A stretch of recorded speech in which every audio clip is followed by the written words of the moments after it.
Right now, get up to $1,200 off any 5G phone. The choice is yours. Any of our 5G phones with no trade-in or hidden fees. U.S. Cellular, America's locally grown wireless. Terms apply. See uscellular.com for details.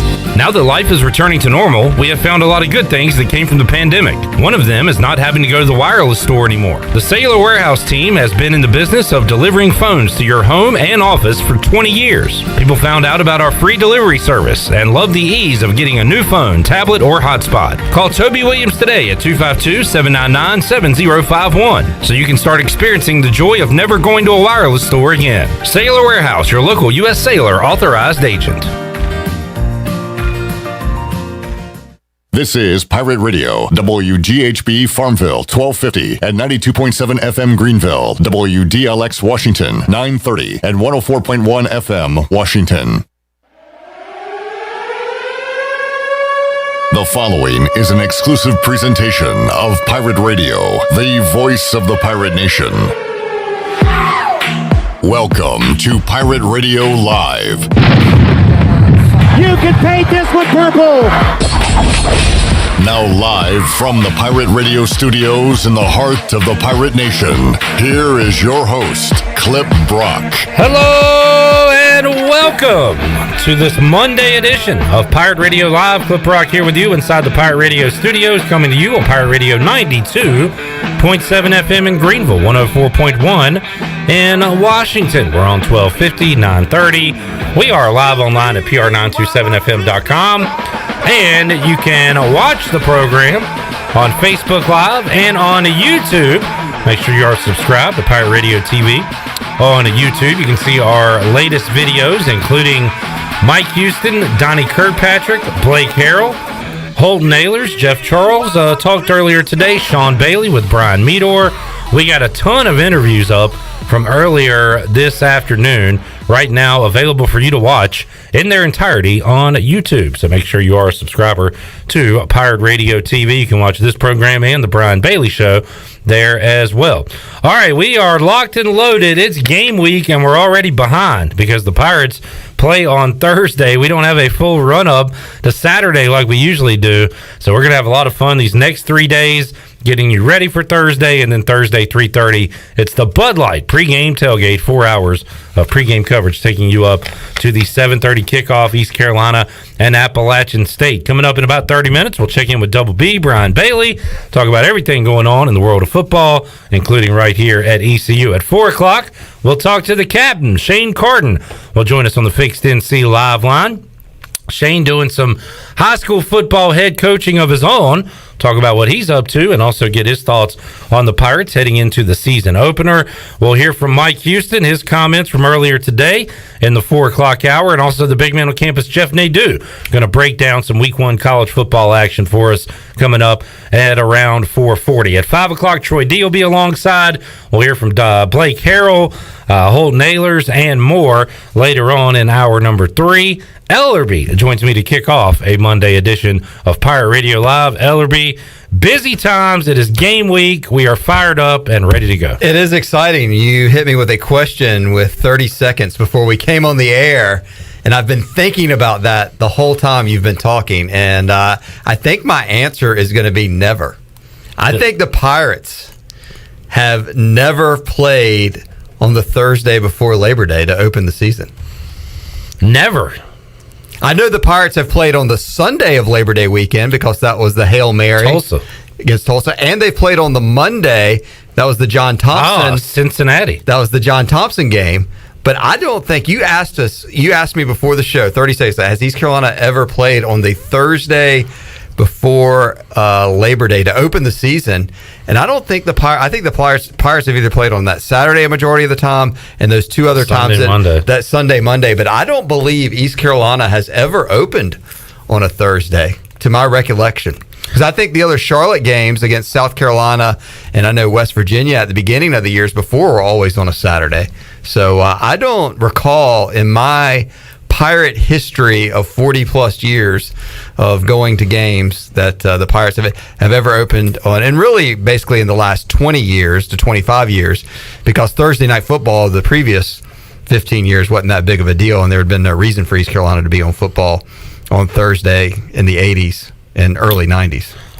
Steve Hill asked, what's in the cup clipper? That would be Pepsi in the cup today. Yes. Robert says he thinks it's going to be a wet one coming up on Thursday. You know, I had lunch with some friends today, and they pulled up their AccuWeather, and they said Tuesday, Wednesday is supposed to be wet in Charlotte, but I think dry on by the time it gets around to Thursday in Charlotte. But I'm not a weatherman. I'm just a guy that has a friend with a smartphone. Steve also asked the score prediction for Thursday. I'll ask Ellerbee, since this could be his last on-air appearance until the kickoff, but I will save mine for later. I'm going to pull a Troy D and save mine for later in the week. Ooh, you're such a tease, Clip I'm going Rock. to save mine for Such later a tease. on. If you would like to chime in with a question or comment, you can do so right there on Facebook Live. Ellerbee, do you have a score prediction? Can I tease mine for another 15 minutes till I leave? Wow. All right. How about that? Before Ellerbee leaves this chair in this segment, he will give away his official score prediction. There we go.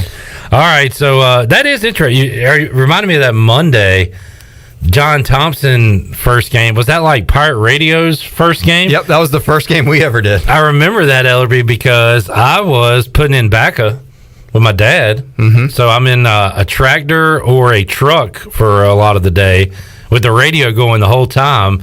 And a couple of things I remember. First of all, I remember like a lot of, before you guys had any programming here at Pirate Radio, I remember like, hey, EC, you look so good to me. You were running like old highlights music. Do you remember that? Yeah, well, so we took over the station in officially in like June, and then in July, therefore, in late July, we stunted the radio station for a couple weeks or a weekend running a bunch. Shirley, isn't that correct? In late July, yeah. I was going to say it's referred to as stunning. They were stunting, Chandler.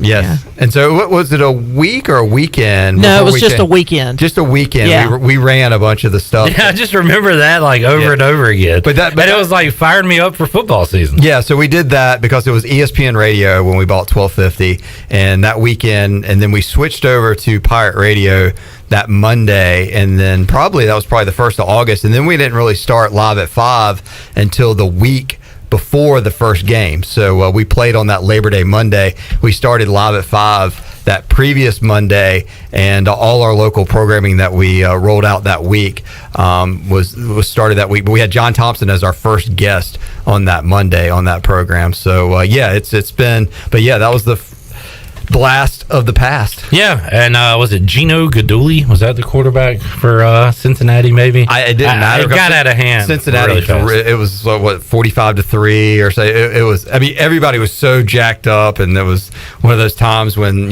through Pirate history where there'd been a coaching change and a controversial coaching change, maybe as controversial, I don't know, as when Ruffin McNeil was let go, but certainly John Thompson was rolled in, and then certainly we all know what happened those 2 years. Yes, we do. I do recall that, and also remember being in the stands on that Sunday when Justin Jones caught the Hail Mary. Yeah, Ruffin McNeil's first game. We're talking about another first game. Yeah, so that was but back to the original question. Maybe Pirate Nation is out there listening, and maybe Chandler's got a media guide over there, but I don't believe the Pirates have ever opened a season on a Thursday prior to it. So I just don't believe that's been in the cards. The Pirates have played plenty of Thursday matchups before. They've played on Friday, but I don't think to ever start a season have the Pirates. The earliest they've ever started has been on a Saturday. We played on a Tuesday in 2009 against Memphis. I remember that. But that was during the season. Yes. Yeah, we're specifically. I'm just thinking of like weird days that we played football. I think ECU's played on every day. When I think one year when Skip Holtz was the coach, we might have played about every day. It might have been that year. It was a Sunday bowl game, I want to say, because they played at the same time. Like Washington was playing Minnesota. It was an important game, and they were both going on simultaneously. I remember that. Mm-hmm. But I don't recall the bowl. It might have been. Was the Hawaii Bowl on a Sunday? I was going to say it was Christmas Eve 2007. I think that was a Sunday. Mm-hmm. That is true.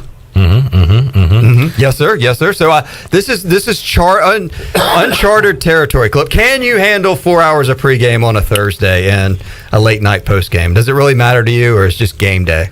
I prefer it. I'm going to have to be here anyway Thursday. Right. So let's go and do a pregame show while I'm here. So take off your PRL hat on Thursday. Yeah. And put on your Bud Light hat and roll with it. And it means I get to watch football all day Saturday? Sign me up for Thursday every single week. So what other games are you earmarked for the weekend? Every single game. Have you? There's a lot of good games on Friday as well. North Carolina, Virginia Tech is Friday. Did you say for Thursday or Saturday? What after you're done Thursday, because I know you're going to only watch the ECU game. I mean, you'll maybe browse through commercial breaks at the Wolfpack and some other games on Thursday. But what other games are your highlighted games for the weekend? Clip Brock's picks. Personally, I said this the other day. From an aesthetically pleasing standpoint, LSU at UCLA at 8:30 is going to be just magnificent. It'll be breathtaking. Yes. The sunset, the uniforms, all of it. So that I'm into just from that aspect of it. And yeah, like Clemson, Georgia, obviously I'm going to watch that game. It's a potential championship preview. But there are some others like I feel like the tide, to use a pun, has turned a little too far on, well, maybe Alabama will struggle this year. Like, they're going to beat Miami by like 40 points, right? I mean, what's the spread of that game? I mean, it's less than 20. Oh, yeah. I mean, I would take the Tide. Yeah. I'd take the Tide minus 3 touchdowns right now. I'm interested to see Alabama in game one without all those stars that they lost last year. Maybe one of the best offenses ever in college football. Penn State, Wisconsin, I don't really care about that. Iowa, Indiana, top 25 matchup, don't care about that. Louisiana at Texas, Ellerbee. I would love to see the Longhorns go down in week one. Yeah. I'm into that 4:30 on Fox on Saturday. Horns down? Horns down. Yeah. So, I mean, yeah, there's a ton of them. Like Florida State and Notre Dame. If this was 1993, Clip Brock would be really fired up. Catholics and criminals? Or that was Miami? That was Miami, yeah. Well, that was convicts. You could say criminals versus Catholics. Oh, yeah. You criminals would work with that because they've called the Florida State Seminoles the criminals before. So, really, and I was just going through the top 25 games there. There are a ton of them. Houston and Texas Tech will be fun. See what the Americans Houston can do on a pretty big stage against Texas Tech. I believe that's a neutral site game. So, yeah, it is a great week one slate. A lot different than week 0. I will tell you that. Week 0 was a 0 in my books. I mean, it was fun to flip on the television and see football back. But man, what's some Dudvilles when it came to some games, especially Dudville if you're a Nebraska fan. You're a Scott Frost fan. Yeah, I mean, it's just one. I mean, won the national championship at UCF, or had that magical run, and then just hasn't gotten the horses that Nebraska to make it happen. But I know the one thing for certain is a lot of people are excited about this East Carolina Appalachian game coming up on Thursday. And I talked to a friend that lives in Charlotte, and he says you wouldn't believe the Appalachian fans that are coming out of the woodworks down there that are ready to lay the wood to the Pirates. I mean, they are super jacked about the start of their season, at least the fans that are headed to the Bank of America Stadium on Thursday. We talked to Ethan Joyce, who covers Appalachian State in the Winston-Salem Journal. We talked to him last week, and man, they're thinking that they could be the Group of 5 team this year at the end of this thing. Like that is the expectation we have at ECU is the hope I guess we have. Let's try to go to a bowl. App State is thinking, let's take care of ECU because we're double-digit favorites. Let's go down to Miami the following week, pull an upset there. And then you got the Sun Belt's good. We saw it last year with Louisiana, with Coastal, with those teams. Let's take care of business in conference play. Georgia State, who hung like 80 on the Pirates, they got to play them.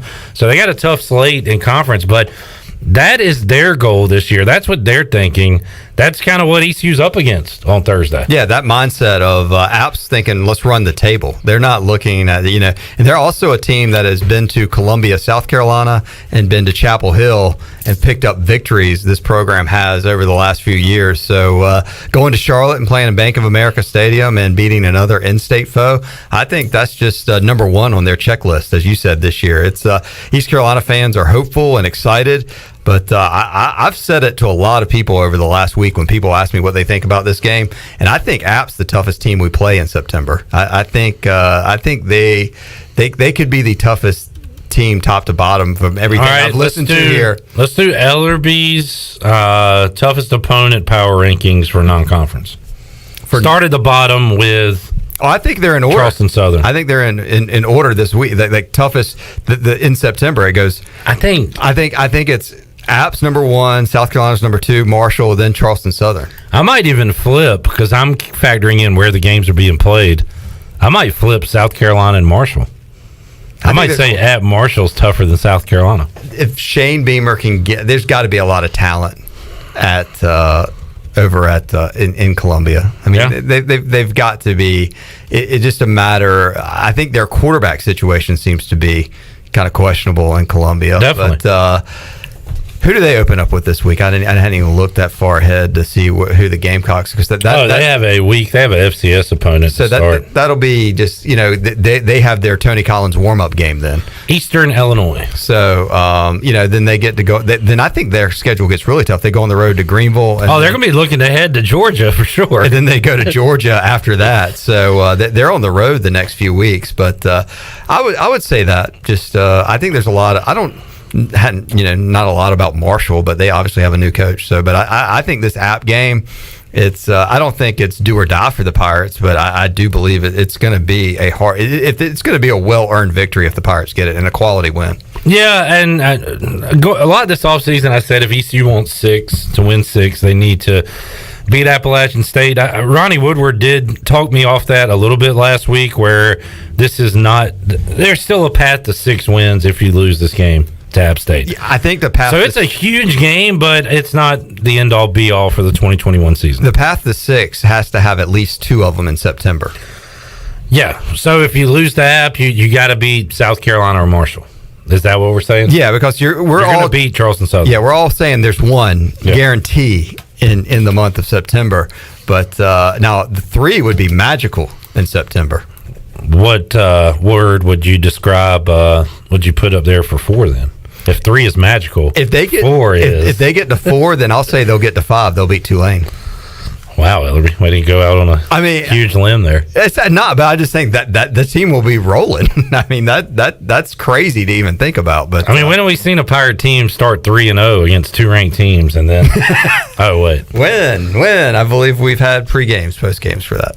But man, we're fired up for Thursday. It's gonna be a lot of fun. We got a packed Bud Light pregame tailgate coming your way at 3:30, and then after the game, myself and Billy Weaver will be in the studio taking your calls. Shirley Rhodes, Chandler Honeycutt, and the crew. Late night Thursday night. Win, lose, or draw, and you can't draw, so it'll be win or lose coming up Thursday night on the U.S. Sailor 5th Quarter Call-In Show. A fun show, hopefully, Ellerbee, to kick off the season. Yeah, if you had to finish this sentence with one defining thing, the Pirates will win if on Thursday, what would you say? The Pirates will win if they. Okay, I've got a few in mind. I was going to say win the turnover battle, but I think they could still lose that way. If they hold Appalachian State to under 125 rushing yards. Okay, that's bold. They can win the game. That's how they'll win the game. Yes. I think they win the game if they take the lead early and keep the lead. I just don't. I think they got to jump on them early and get out there. So if they lead the whole game and at the end they'll win. I just don't know if we'll get a. I think what you're saying is they got to come out strong. They have to start. Got to set the tone early. They got the Pirates have to be the lead dog. They can't be. It can't be 14-0 in the second quarter. App State. Is what I'm saying, because that means that means a lot of. I mean, I just don't think that's going to bode well. I think the offense has to come out hot their first possession, and I think if the Pirates are, controlling the game on that part, then I'll feel better about their position. I just, even back and forth, 7-7, I just feel like East Carolina needs to come out and punch them right in the mouth and get them on their heels a little bit. Yeah, and I think about the second to last opener in Charlotte. The last time it was that South Carolina game where ECU did punch South Carolina in the mouth and had a lead at halftime, and then gave up like 28 points in 3 minutes in the third quarter. It was crazy. Yes. But the time before that, they opened in Charlotte, was against Virginia Tech, and it was kind of a defense back and forth. There was a weird, was it an offensive turnover or special team score by Virginia Tech? Virginia Tech got a double-digit lead in that game, Ellerbee, and they were able to come back. We don't need to put ourselves in that position this time, but I don't know. Well, I asked this. We'll get your prediction in a moment. Let me get the total of the game. How many points do you think are scored in this game? In the total, like 56. I think it goes over. I got a high scoring game. We had the underwears in here the other day. Oh, really? Is that the other side of the glass in there? The underwears, yeah, they were teeny totters. What was I calling you? The teeny boppers? Teeny boppers. They kept saying like 24-17 or something. Like, I would be shocked if one of these teams finishes this game with 17 points. You know what I'm saying? Yeah, I don't know if a team will get to 40, but I think it'll be 30s, high 20s. Let's see what we get. Is the score I have in my head right now. Let's see. It is sitting at 57.5. Mm-hmm. So, with a 10.5 point spread, they're saying something like 34-24ish, the final score, something like that. So, yeah, I think if the Pirates get to 30, will they win, Ellerbee? Are they going to need more than that? They'll need more. Need a little bit more? They'll need, not at the number 30, they'll need more than that. If they get to 34. 30, if the Pirates are at 34, then I feel like they might be on the winning side. I like this fill in the blank game we're doing. Yes, it is kind of fun. So, yeah, that's coming up on Thursday. Let me check our Facebook Live. Josh says if ECU is in the lead when the clock expires, then we will win. Hey, that's good. That's top of knowledge right there. John Moody will be our weatherman on the scene, although he's not a weatherman, but he'll be reporting the weather live at the game on Thursday. He says weather is looking good for Thursday. Highs in the mid-80s and dry. Steve says ECU 31, Appalachian State 24. He's going under the total by just a little bit there. Are you releasing your over-under total today, or are you holding that till later? I'm holding everything till later. I don't have a... Are you holding it till pregame, or are you holding it till Wednesday? I don't know. I'm holding it till when it clicks. Oh, so you don't know? I don't know. Okay. It just comes to me in like a vision, sometimes in a dream. Sometimes I don't drink liquids for 12 to 15 hours, Ellerbee, and get that mind state going. What is the best vision or dream that's ever been delivered to you that you've said on the air? I couldn't get it out. So I was with these. Never mind. No, I don't know. Sometimes it just clicks. I'll just like look at the matchup on paper, Ellerbee, and I'll just see a score up here. That has not happened to me yet. Or maybe it has, and I'm just not ready to predict App State winning the game yet. You know what I'm saying? I want to give it a few more look-overs. That's what you're thinking. Yeah. I'm thinking, man, I don't know. I am on the fence about this one. Usually pretty definitive on my final score and my winner, but I'm just not there yet. Unfortunately, I'll give you mine now. Here we go. The official Ellerbee prediction for Thursday night. I'm going 35-28 Mountaineers. Mountaineers win. I'm disappointed in saying it. I'm disappointed in myself, but I'm obviously hoping for a lot better things. But I think I think it's going to be a really good game, and that's what I'm hoping. Well, obviously I'm hoping for a win, but just like a back and forth, a close game in the fourth quarter, Ellerbee. That's what I really want. That would be awesome. The team with the last possession wins the game. Yeah. Well, yeah. I don't know if I can handle that much stress on a Thursday night, but no, I mean that's what we want. We want good competitive football. We're playing a good opponent. Let's and at this point, our expectation should be that. It shouldn't be, man, I just hope we don't get blown out.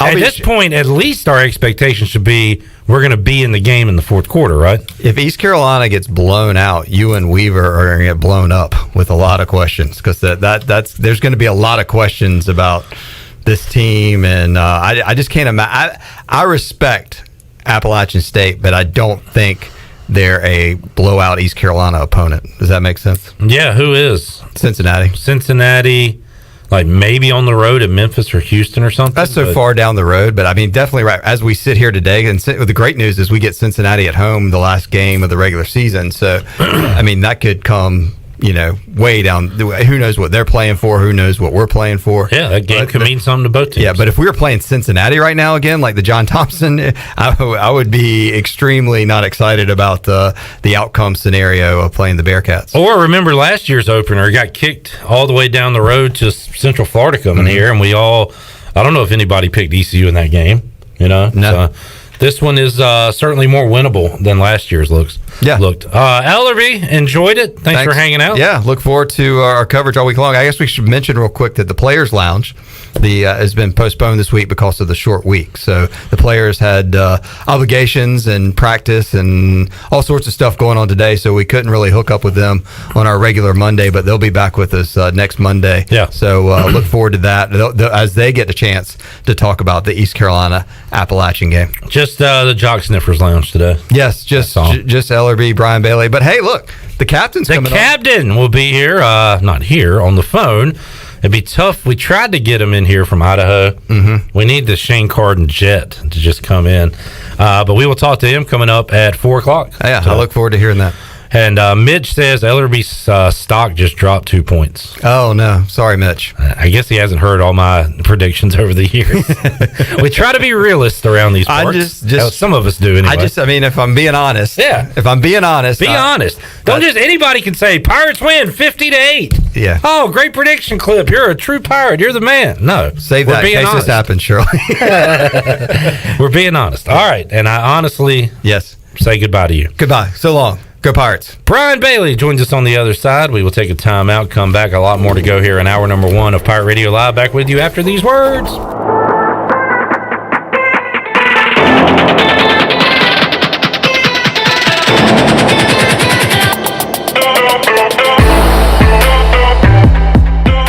Save lives, be a hero, and make $1,000 your very first month donating plasma at Grifols Biomat USA. At Grifols, it adds up fast. New donors can earn up to $1,000 in your very first month. It's the easiest way to make extra money. Start now at Biomat USA, 505 South Memorial Drive, Greenville. Find your donor center at grifolsplasma.com. Make up to $1,000 in a month and save lives now at Grifols Biomat USA. A better donor experience and better pay.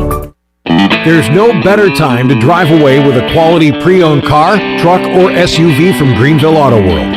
Greenville Auto World is your authorized rough country dealer. We specialize in lift and leveling kits along with custom wheel packages. Whether you're looking for ground clearance or enhancing the appearance of your vehicle, trust our team for your off-road experience. Greenville Auto World, 3840 South Charles Boulevard across from Hardee's at Bell's Fork, or online at greenvilleautoworld.net. Weekends are made for AJ McMurphy's. Start your Sunday fun day at AJ's. AJ's is now serving brunch from 11 a.m. to 2 p.m. and a build-your-own Bloody Mary bar. Enjoy your weekend with live music on Friday night and Saturday night with no cover charge. And you can catch all of the MLB and ECU baseball action on AJ's TVs. See you this weekend at AJ McMurphy's, Turnberry Square at Bells Fork, and on Facebook, Instagram, and Snapchat. UBE is excited to offer the Pirate Nation the largest selection of new ECU merchandise and tailgating supplies ever. UBE has the best prices in town and is your one-stop shop for all things ECU. Daily restocks of Champion, Adidas, Under Armour, and a fresh new ladies selection. And the young Pirates can plunder in the Crow's Nest, which is the only kid store dedicated to ECU in the nation. Plenty of free parking, and you can visit online at pirateware.com. They're geared up and ready to see you for football this season. Go Pirates! For the latest from the world of golf, tune in every Saturday morning from 8 to 10 for the Golf Shop Radio Show. Hosts Mark Greenhells and Matt Blanchard talk golf from tee to green and everything in between. If you like golf, you're gonna love Golf Shop Radio. Before you tee up, drop on in. Welcome to the Golf Shop.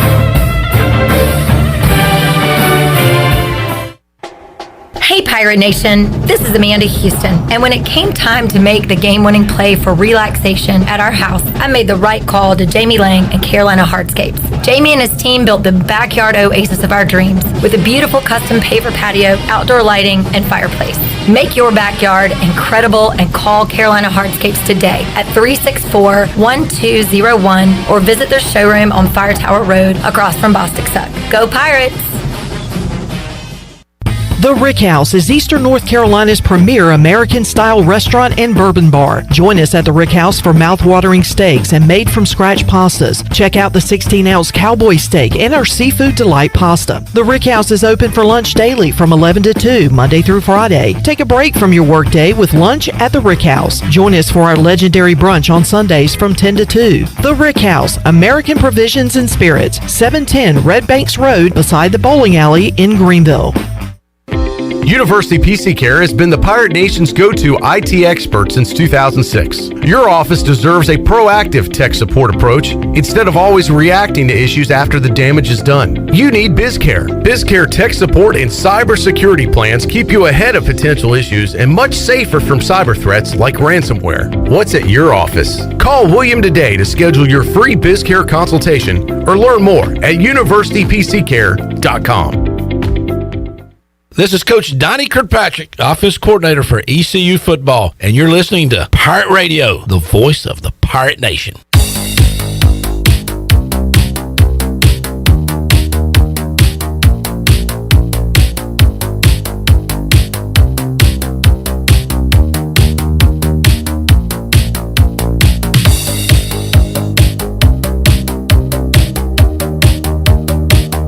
You're listening to Hour 1 of Pirate Radio Live. Do you need custom t-shirts, apparel, or promotional items for your business, organization, or event? Keep it local. Print it local with University Sportswear. Contact them today at universitysportswearenc.com. Now, back to the show. Welcome back. Tommy's Express Car Wash. Come experience the difference at Tommy's. Now open at the corner of Greenville Boulevard and Red Banks Road.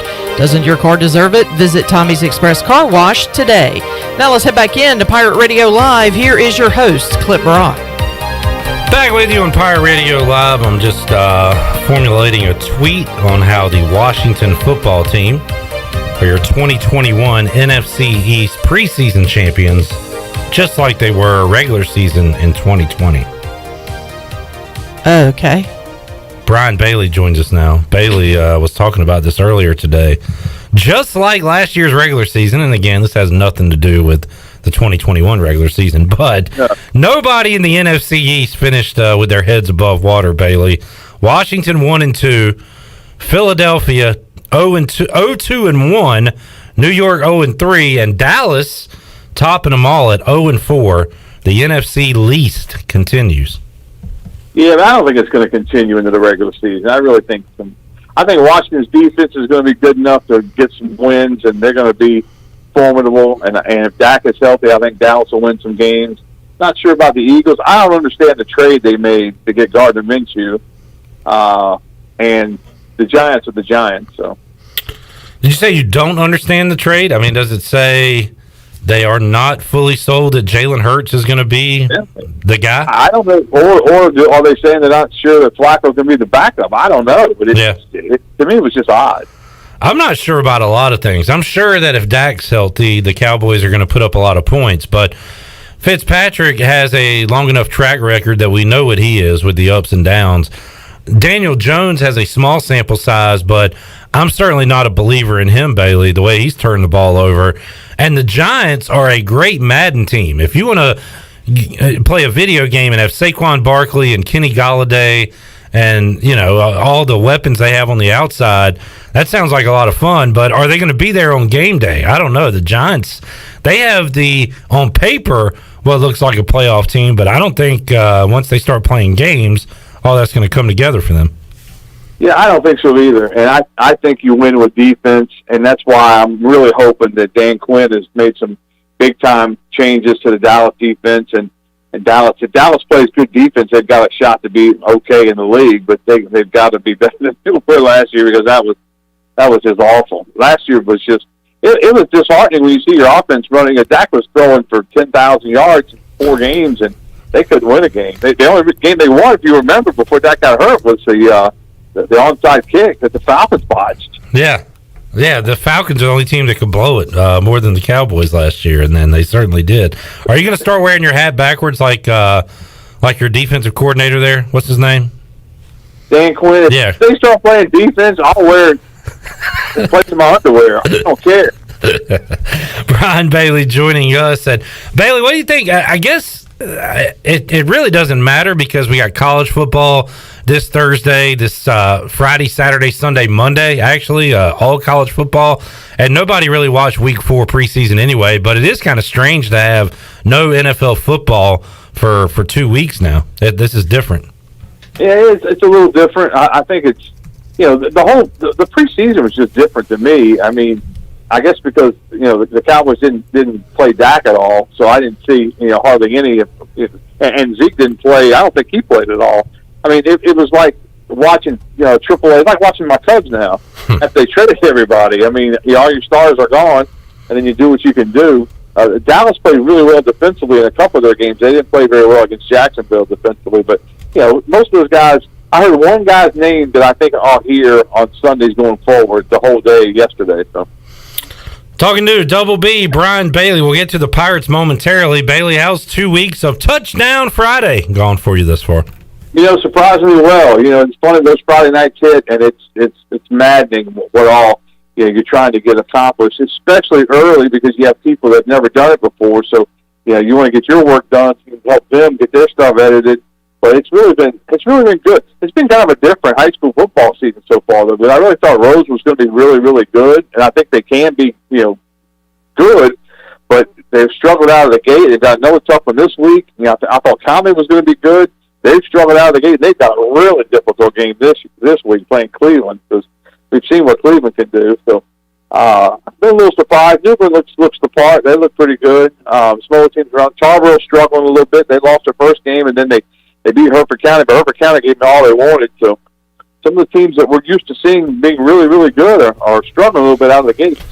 Yeah, still interested to see what that new Big Bailey conference looks like once they start playing conference games, Bailey. I'm still trying to find out the coaches, because Troy doesn't know very many coaches. So some coach in the league doesn't like the name, and Troy doesn't know many of the coaches, so I'm trying to figure out which one it is. I think I got it narrowed down to one, but I won't give my thoughts. I'm thinking Nick Connor may not like the name for the conference. Well, right now he's not liking too much of anything. They need to find a W on that schedule, and as you said, it might not come against Cleveland, who Conley's ran up against at least once in recent years in the playoffs, maybe twice, right, Bailey? They're a really good team. They really are, and they put it to Rose, and the team that Conley lost to, I think Conley lost 40-6 to Cary on Friday to Cary, and Cleveland beat Cary like 52-0. Oh boy, that's what I think they're saying over there right now. Oh boy! All right, let's get to the Pirates, Bailey. How about a Thursday nighter? We were thinking about this. You've been around here a long time, Double B. When is the last time, or has there been another time where ECU started the season on a Thursday night? Can you recall one? It seems like there was one. It seems like that the Virginia Tech game when Michael Vick. Nah, I don't think that was an opener. Thursday? It was definitely a Thursday nighter, but I don't think that was the season opener. Yeah, I can't remember one, but I mean, there's probably one somewhere in the annals of East Carolina football. I was just going through the list. Your mind goes back to the games in Charlotte, and I was trying to come up with, before they put it out there, what the Pirates' record in Charlotte was, and 3-2 is what they've been, and just the games there, very memorable games in Charlotte. So hopefully we'll add to that list. Yeah, you were talking about him on the Brian Bailey show today. You said the one that you don't think you were at is the only one I've been at, and that was the Highlighter Bowl where John Thompson's yellow-cladded Pirates. That was one of the few games I've been to, Bailey, where I had pretty good seats thanks to a Wolfpack buddy, and I was sitting with him. And their D-line, I want to say, had Super Mario and was it John McCargo? They had that talented defensive end on the other side of Williams. It really did look like NFL versus high school, D-line versus O-line that year. Yeah, they were good. I remember that. I don't remember being there, and so I'm thinking I wasn't there. I remember the highlights. I remember the highlighter. I was commenting on how bad the uniforms looked, and it was John Thompson's last game. But the rest of them, man, I can still hear that crowd when the Pirates blocked that punt against Virginia Tech, and the whole thing saying, "Hey, Pirates played a little beaver ball today," and they get the block punt, and they win the football game, and that was awesome. And then one of the games, I can't remember which one it was. It may have been one of the West Virginia game. when the hurricane was across the state, and the hurricane had gone out to sea, and then it started coming back across the state. So we were traveling, from Charlotte going back home, and man, that was the craziest ride of my life. We were one of the old microwave trucks. It was blowing it all over, 264. It was crazy to get back. Brian Bailey will join us coming up during our Bud Light pregame tailgate this Thursday. I guess at that point we'll get a final prediction from you, Bailey. But how you feeling about the game right now? Well, I've told a couple of people this. I feel good about it. I think East Carolina is much improved. I think Appalachian State has a lot more experience. I think it's going to be, as I've said a couple of times, like the Hawaii Bowl.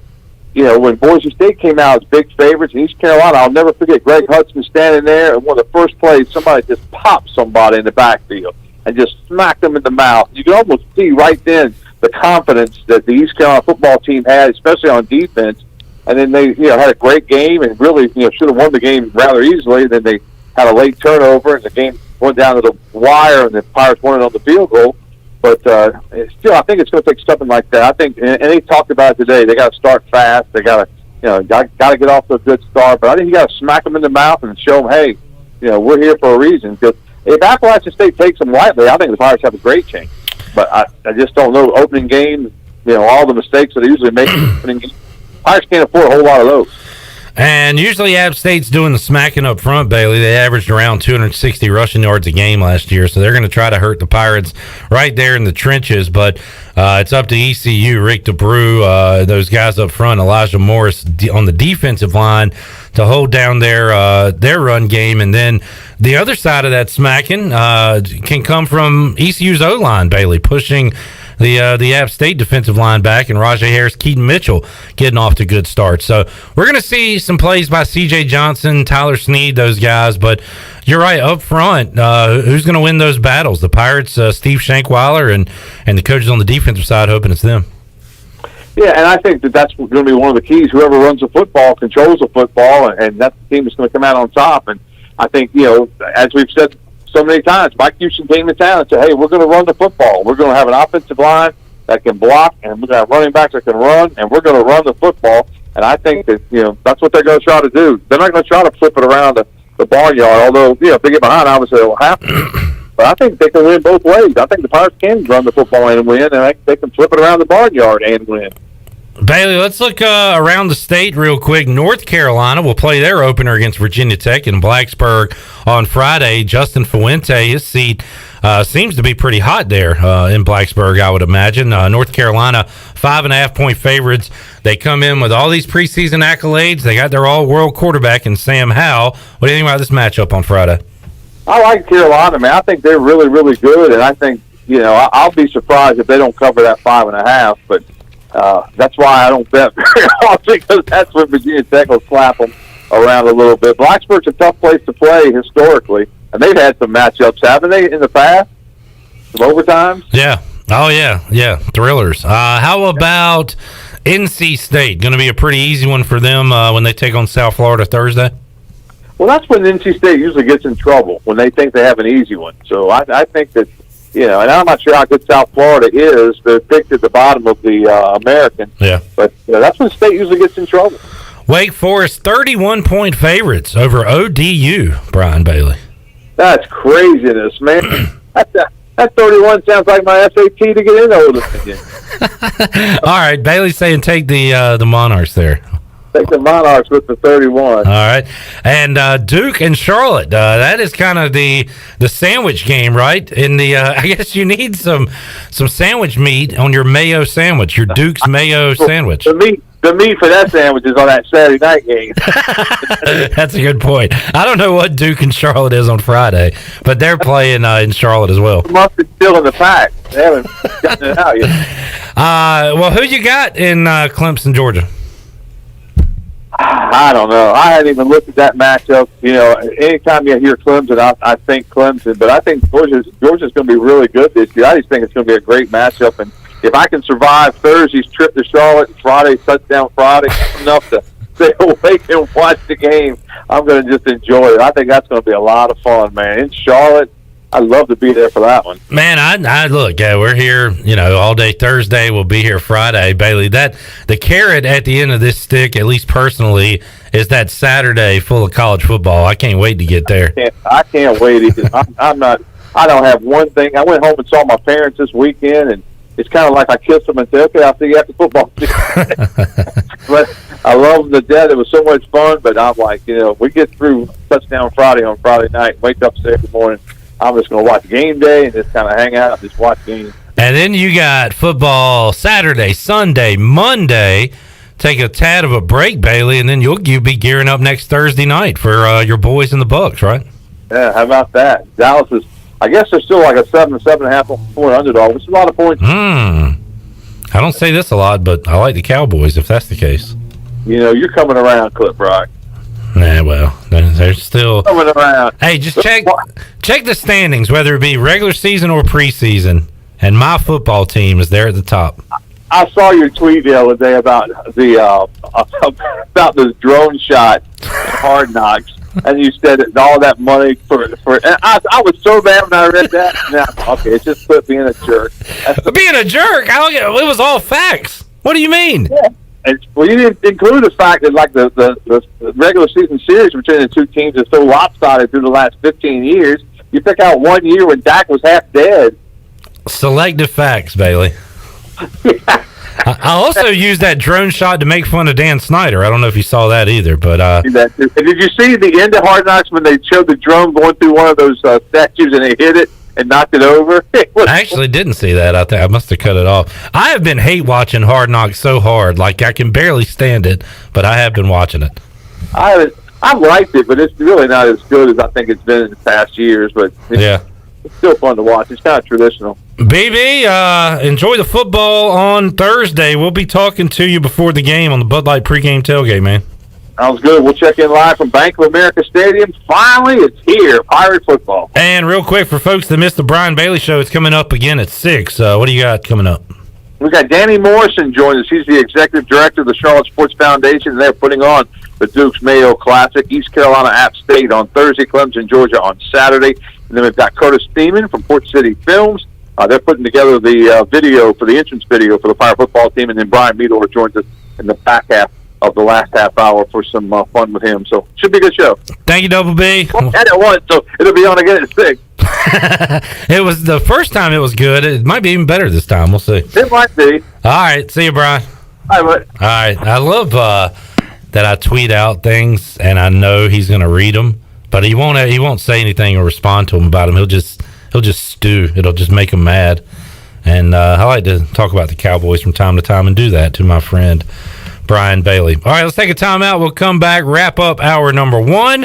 Got a big hour 2 on tap that includes the captain, Shane Carden, the big man, Jeff Nadu, and the crew here. And we'll also hear some Mike Houston audio from earlier today, get his thoughts on, I guess, a very short game week. Game week is here, but the football team has been in game week. We're late in game week for them. You'll hear Mike Houston talk about that and more in hour 2. We'll wrap up hour number 1 after this.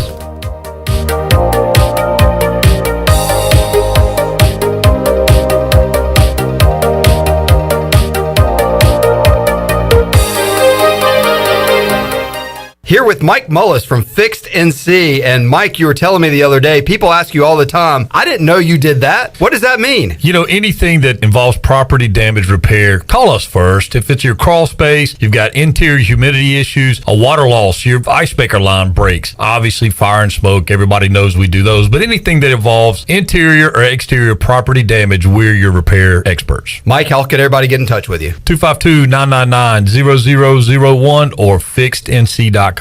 In studio with Gloria from Kinetic Physical Therapy. Gloria, what is cryotherapy? Cryotherapy is when your body is exposed to extremely cold but therapeutic temperatures for several minutes. It has many benefits, including decreased pain, decreased inflammation, increased energy, and improved overall wellness. That's why at Kinetic Physical Therapy and Wellness, we offer a wide variety of services, including cryotherapy. So whether you're an athlete or whether you just want to give your health a boost, cryotherapy will help to ensure that you're feeling great and living well. So come chill with us and you'll be back for more. BMS Builders is your premier custom builder in eastern North Carolina. With Blackwood and Mills Creek in Greenville, Dalton's Cove in Farmville, and Belmar and Ayden, these are just a few of the developments featuring BMS Builders homes. They can build the home of your dreams. Just ask Dr. Dennis Ross in Greenville or East Carolina football coach Mike Houston. They built their homes, and they can build yours as well. BMS Builders. Give them a call at 916-1578 for BMS Builders. The convenience of Pitt Greenville Airport is waiting just outside your front door. Service is back, so you're connected to destinations worldwide through flights from American Airlines. Plan your next trip. Book your flights today at flypgv.com or aa.com. Are you starting to plan your holiday travel for this year? Book today on American Airlines at PGV and enjoy the friendly convenience of flying from your local airport. American Airlines and PGV. Book today at aa.com. PGV, where the pirates fly. It's bow time. The new Bo's Chicken Sandwich isn't just any chicken sandwich. We took our time perfecting this bold seasoned, hand-breaded, certified Southern powerhouse. Pile that Big League buttered milk crunch with crispy pickles and creamy mayo for a chicken sandwich so good, you'll forget your mic is hot. Now over to you, John. Tomorrow we are going to set a record. It's so fucking good. Try the new Bo's Chicken Sandwich, only at Bojangles. It's bow time.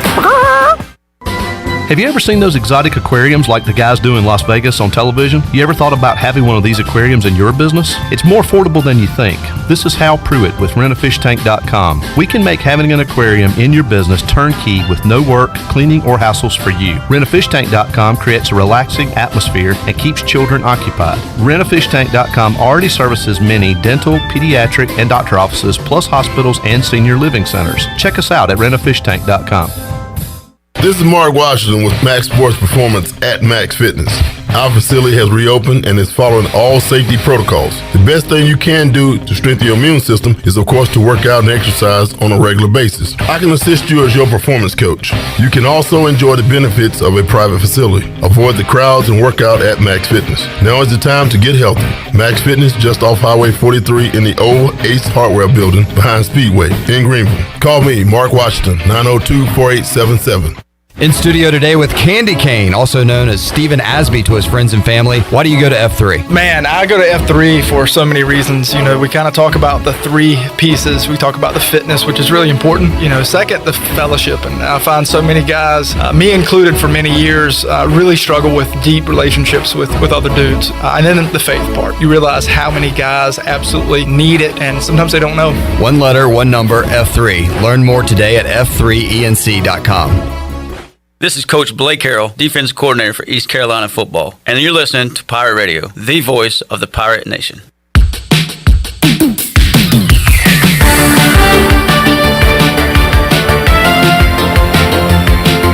You're listening to Hour 1 of Pirate Radio Live. Do you need custom t-shirts, apparel, or promotional items for your business, organization, or event? Keep it local. Print it local with University Sportswear. Contact them today at universitysportswearenc.com. Now, back to the show. Welcome back. Do you need custom t-shirts, apparel, or promotional items for your business, organization, or event?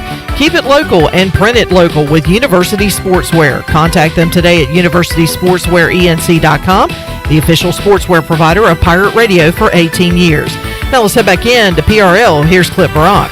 All right, just saw this from our old friend Nolan Knight, formerly of WNCT Channel 9. He is now in WAAY down in Alabama. He says the Chick-fil-A kickoff game officials today announced that the Mercedes-Benz Stadium roof will be open for its two marquee games slated for Labor Day weekend. With the stadium roof open, fans will not be required to wear masks in their seats. So whether that is a pretty big deal, if the roof is open or closed at Mercedes-Benz Stadium, the roof will be open, so no mask required once fans are in their seats. So just passing that along if you're interested. Let's hear from, and we'll hear from Holton Ahlers and the Pirate Radio athletes more next Monday inside the Players Lounge. But today, the voice Jeff Charles was able to catch up with Holton Ahlers after Mike Houston, the coaches, and some players spoke earlier today. And here's that one-on-one, the voice with the quarterback, Jeff Charles, and Holton Ahlers. Holton, body-wise, you look a little different. You look like you've thinned down a little bit. Tell me a little bit about that first. Yeah, I have. I mean, that was one of the things that I wanted to do this offseason was get a little bit slimmer, be able to run the ball a little bit more, and get a little bit more agile, and I've done that. I'm excited to showcase that Thursday and get the season rolling. Do you think you run the ball a little bit more this year than you did last year? I think so. I mean, I think when the opportunity comes, I'm definitely going to take advantage of it, and that's something that has been a part of my game for a really long time, and I'm excited to get going with that. Let's talk about Appalachian State's defense. They only gave up 20 points per game last year. They've got 10 starters back. What do you see on tape? They're really well. I mean, you can tell that they've played a lot of snaps together. They're a veteran defense, like you said. They play hard. They pursue well. They're pretty simple, except, on those long downs, second long, third long, they get a little bit more complex. But, I mean, they do what they do, and they do it really well. Holton, as we both know, it starts up front in the trenches, and we hear so many good things about a lot more depth on the offensive line, a lot more guys are going to be able to play this year. Is that what you've seen? It is. It's the most deep we've had in our offensive line since I've been here, and it's the most skilled we've been there, and capable of turning this thing around. And it starts with those guys. They know that they're the engine of this team, and we're going to go through them, and I'm excited to see those guys work. How about your buddy C.J. Johnson? What kind of a camp does he have? He's at a really good camp. He's one of those guys that slimmed down, a ton too. He's lost almost 20 pounds since last year, so he's looking really good. He's looking a lot quicker. That's one thing that receivers have to be is have quick feet. He's definitely worked on that. A guy really impressed me last year. He just got his feet wet with Sean Calhoun, the tight end. How about Sean this year? He's done good. He's done really good. He's very skilled. He can block. He can catch. He's going to be one of the better tight ends for the next couple of years in this conference. And then how about Ryan Jones? He's very skilled too. There ain't many tight ends like him. He's a tight end and a receiver. He's a tight end's body with a receiver skill set, and he's really going to help us this year if he can stick to the playbook and keep learning, keep growing. He's a great kid to work with. Holton, can you compare your mindset now going in as a third-year starter to the first year you were here?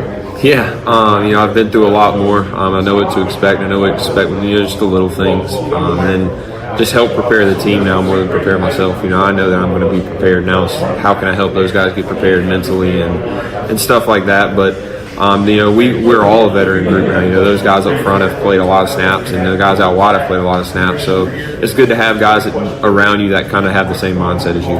I ran into your dad the other day. He said Holton is having a lot of fun. This is the most fun he has had. Is that pretty accurate? It is. It is. It's fun when you're around a group of guys that has had the same mindset as you, kind of like I just said, and have been through a lot of things together, and that the better days are ahead now, and that's probably the most rewarding thing that I could do is just be around those guys. All right, there is Jeff Charles with the quarterback Holton Ahlers earlier today, following Mike Houston, Donnie Kirkpatrick, and Blake Harrell talking at the podium. We'll hear more from Holton and the Pirate Radio athletes coming up Monday. They'll be with us in the Players Lounge next Monday, recapping ECU App State and also getting set for East Carolina and South Carolina. Quick NFL note. And Chandler, the collusion between the Bills and the Panthers continues, apparently. The Panthers have received defensive end Daryl Johnson from the Buffalo Bills in a trade, and it almost seems like these two teams are working together to try to make it to the Super Bowl. Yeah. Like, this is crazy. From the front office to the field. Are you talking about former ECU defensive end Daryl Johnson? No, I'm not talking about number 56 from the Pirates. But yeah, I'm not really sure who this guy is, but I think I heard, I'm seeing throughout Twitter that he's having a pretty good preseason camp so far and is doing good in his preseason games. So I think that just adds depth to the defensive line that we do need defensive depth there on the defensive side of the ball. So we got it with Daryl Johnson, and I really don't know. It's actually starting to become like a joke, I guess. It's literally like the Carolina Bills and the Buffalo Panthers. Front office coach, players, you name it. They got Brandon Bean, who was our assistant GM, beside I want to say David Gettleman, maybe Marty Herney, but so they hired him. Obviously, when Brandon Bean got the job, they hired Sean McDermott, who was the defensive coordinator for the Panthers the year that we went to the Super Bowl in 2015. Dan Morgan, who was already a Panther, he was a linebacker for the Panthers the years that they went to the Super Bowl in 2004. I believe he was with the Bills in some kind of capacity, and now we hired him from the Bills. I might be wrong there, but there is a lot of connection with the Buffalo Bills and the Carolina Panthers. I don't know why, and it started like literally it started when Sean McDermott went, because we've seen guys recently like Vernon Butler go to the Bills. Kelvin Benjamin went there as soon as he left the Panthers. I'm trying to think of some other guys. There's Andre Smith, who was a big special teams guy out of North Carolina. He was on our team for a while, contributing on the special teams unit. Now he's with the Buffalo Bills. So, but I guess the Panthers thought enough of this guy to trade for him before he was released and available to go to any team, because tomorrow is the deadline to cut your roster to 53 players. So the Bills, I guess, made it known. Of course, their first call was to Carolina to say, "Hey, do you want this guy?" And the move was made. So that'll be cut down day is tomorrow, Chandler. Man. We'll be keeping an eye on our rosters to see who's there. And Thursday it will be what? A week from football from Thursday. Cowboys and Bucks. Wow. It's almost here. It's awesome. I mean, college football is great to have that back and having the fans back in college football, and I can't wait for that this weekend and on Thursday night. But, I mean, the NFL, man, I'm just so ready for NFL season and hopefully having fans back in the stands for a National Football League game. So, very excited. Excitement time. It's overtime. Let's take a timeout. We'll come back. Shane Carden, the captain, joins us when we return. Hour 2 of Pirate Radio Live. We're back after this.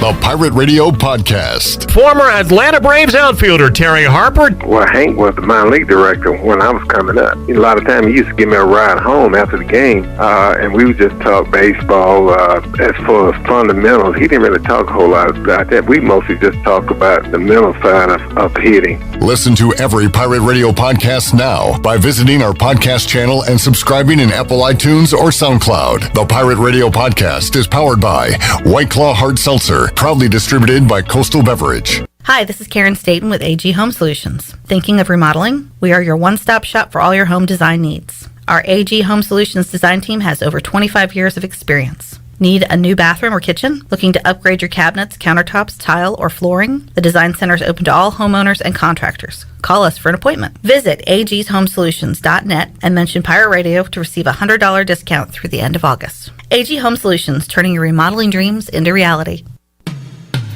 Hello, this is Michael McGraw from Orthopedics East and Sports Medicine Center of Greenville. We offer a variety of services including arthroscopic surgery, sports medicine, carpal tunnel and general orthopedics, fracture care, total joint replacement, physical therapy, and on-site MRIs. For experienced and professional medical care, visit our office on W.H. Smith Boulevard in Greenville and online at orthoeast.com. Orthopedics East providing services to ECU and Pitt County Athletics for over 35 years. Go Pirates! At U.S. Cellular, we believe you should get more of the latest 5G technology for less of your hard-earned money. Right now, get up to $1,200 off any 5G phone. The choice is yours. Any of our 5G phones with no trade-in or hidden fees. U.S. Cellular, America's locally grown wireless. Terms apply. See uscellular.com for details. This is Brandon Tate, owner and operator of Atlantic Wireless, an authorized agent for U.S. Cellular since 1997. Visit AtlanticWireless.com to find the store near you. We go beyond the call. Summer is a great time to buy beautiful new furniture at Bostic Sugg Furniture. Now, during our big summer sell-off, we've lowered prices all over the store. You'll find a great selection of the hottest living room furniture, bedrooms, and dining sets at savings that are hard to resist. And look for huge in-stock savings on sofas, sectionals, and recliners from Lazy Boy, Bassett, and Rowe with the guaranteed lowest price. Plus, enjoy local delivery for just $20.21 during the big summer sell-off now at Bostic Sugg Furniture. For years, Callie Ann Phelps has been singing about Phelps Chevrolet. Phelps Chevrolet is the one for you. Low prices, service too. See the big dealer right away. Carolina's finest, Phelps Chevrolet. And you'll agree with what Skylar Phelps has to say. Nobody beats Phelps Chevrolet's prices. Nobody. The name you can depend on. Phelps Chevrolet. Get you one. Find new roads with Chevrolet. Then come find yours at Phelps Chevrolet in Greenville. We paid how much for those lessons? Shh. She's doing great. Oh, yeah, totally. Can you pass me a Pepsi Zero Sugar? Great job, honey! Oh, look at that. That's not the end. No way. Now it's time for the encore. You know what? You're right. 5 times? Not enough times. For everyone who traded in rock concerts for their kids' recitals, you've compromised enough. Pepsi Zero Sugar. That's what I like. Here is your ice-cold Pepsi Zero Sugar, sir. Oh, thanks. Wanna watch the game? Ooh, little sports ball on a Sunday afternoon. Don't mind if I do. Hey, did we win? It sounds like we won. It's still the first quarter. I must be lucky. People say that about me. Tough break on that free throw there. Shouldn't be doing that. Dude, we're watching football. Come on. For everyone who spent the entire game explaining the entire game, you've compromised enough. Pepsi Zero Sugar. That's what I like. This is Pirate Radio, WGHB Farmville, W224EI Greenville, WDLX Washington, and W281CH Washington.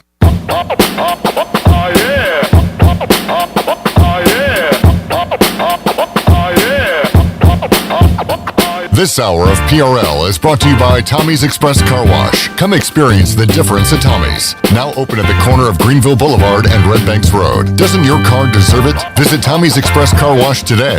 Now back to the show. Welcome back. Greenville Utilities Neighbor to Neighbor program provides help for those who need temporary assistance with their utility costs, and you can make a difference. Your tax-deductible donation can be added to your GUC bill each month, or you can make a one-time donation, and GUC will match all donations up to $20,000 each year.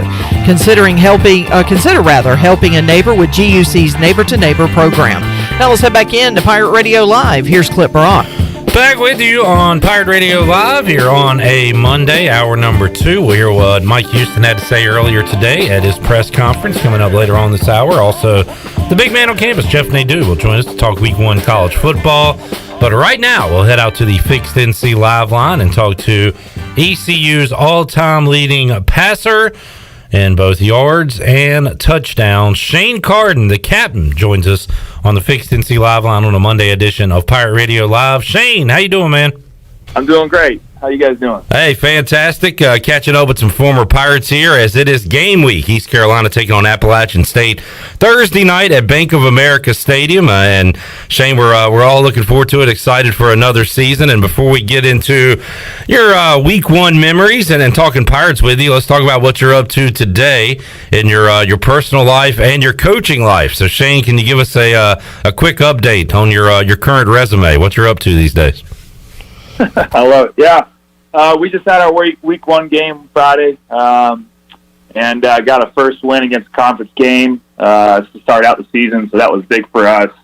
This is my third season as a head coach. Last year, our school board allowed us to play 2 games, so it was kind of a tough season for the kids. But we got a great group. It's a small number. We're 4A, but we have a small number of kids on the actual varsity team. But we were able to grind it out and win in the 4th. And we put a 2-minute drive together with my junior quarterback and score with 25 seconds left and kicked it to AT to win it by 1. So just great for the kids, this coaching staff, and getting a close win like that to start the season is obviously a great thing. So, Shane, what's the pass-to-run ratio for a Shane Carden head coach team? It's whatever's working that night, and they were loading the box quite a bit.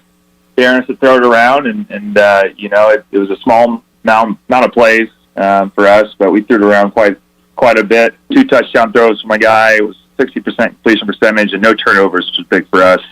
Kind of a big emphasis on my quarterback room this year going into that. So we did that, and we were able to win the game. Awesome to be able to play games, right, Shane? You said you were only getting 2 last year, so great that you guys can get some high school football going out where you're from. And Shane, congratulations on the W as well. So, what is is it a regular schedule this year? Is it nothing's back to super normal, but is it somewhat normal for you guys out there? Yeah, it's somewhat normal. I mean, regular schedule for now. Fans are in the stands, and it felt like a regular Friday night. And I think we can all agree, if you love football, you got to love Friday night football, high school football. And it was great to be back in that, and just have that experience. Those kids getting to have that experience as all the kids kind of across America that have been playing sports in general just kind of missed out on really a year here or there, or, potentially longer. So I know for me, I was jacked up, and obviously, when you get a win too with everything I just said, it's that much better. Shane Carden joining us on the Fixed NC Live line. Shane, let's talk about what you remember about season openers and leading up to a season, and what I don't know, what stands out to you. We are now 3 days. You got 3 days left before you take the field against Appalachian State. What are those memories? What comes to mind when you think about leading up to that opener? Each year is different. First year, obviously, I was a different spot. Next 2 years, my senior year, you're just so ready to go. And, I think the biggest thing for the guys, especially with everything happened last year, and just kind of leading up to a first game, you got to just stay calm. You know what I mean? You got to just relax. And for the younger kids, it's just always, hey, what you did on the practice field is good enough for the game field. So just, relax.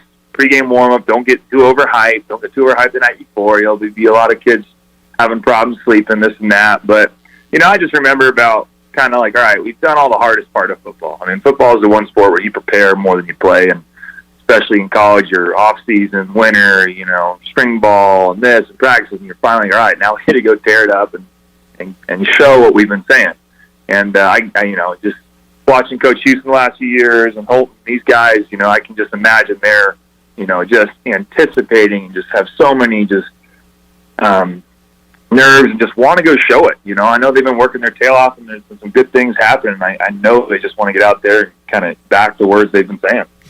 Shane, the talk from fall camp was that the defense won both scrimmages, and now the first team offense didn't play a lot at all. Maybe you can relate to that during your days at East Carolina when you're a proven veteran. You kind of treat it like preseason, I guess, and don't get to play as much out there during the scrimmages. But when you hear that, does that shock you at all, or does that sound kind of par for the course? The defense is ahead of the offense at times during camp, or is that a sign that maybe we should worry as Pirate fans about the offense heading into this year? No. I mean, the offense always takes a little more time to kind of get synced in, and especially you're talking about you're not playing your starters a lot. You're talking about younger guys who haven't played as long together.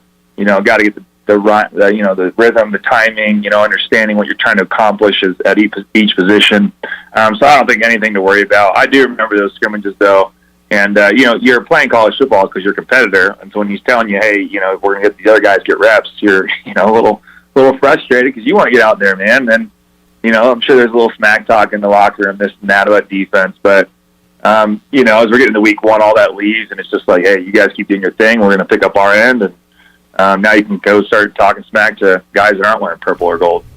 Shane Carden joining us. Shane, neutral site game coming up. It is technically an Appalachian State home game, but it'll be in Charlotte. How about opening up, you talk about nerves and everything, opening up NFL Stadium against a really good team. App State has a fantastic program, and that's why they're double-digit favorites in this game over East Carolina. So is that an extra, a little extra juice heading into an opener like that rather than an FCS opponent at home? Yeah. I mean, 100%. And you're coming in as an underdog, and we've been an underdog for a while now, and I know there's just that. Hopefully, that chip on that shoulder that we always talked about when I was there is just fully grown, and they should be a little pissed off.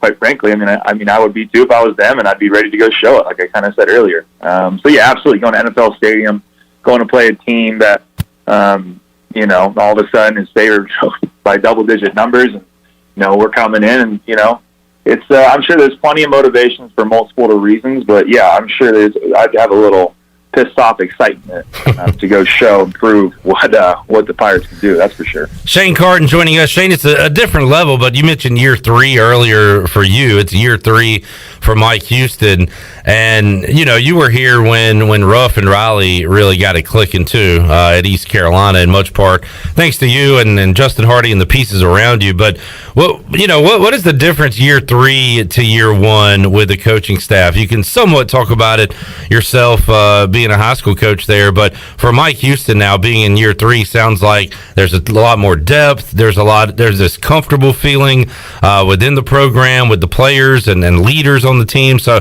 can you speak to that, Shane, year 3 versus year 1 for a coach?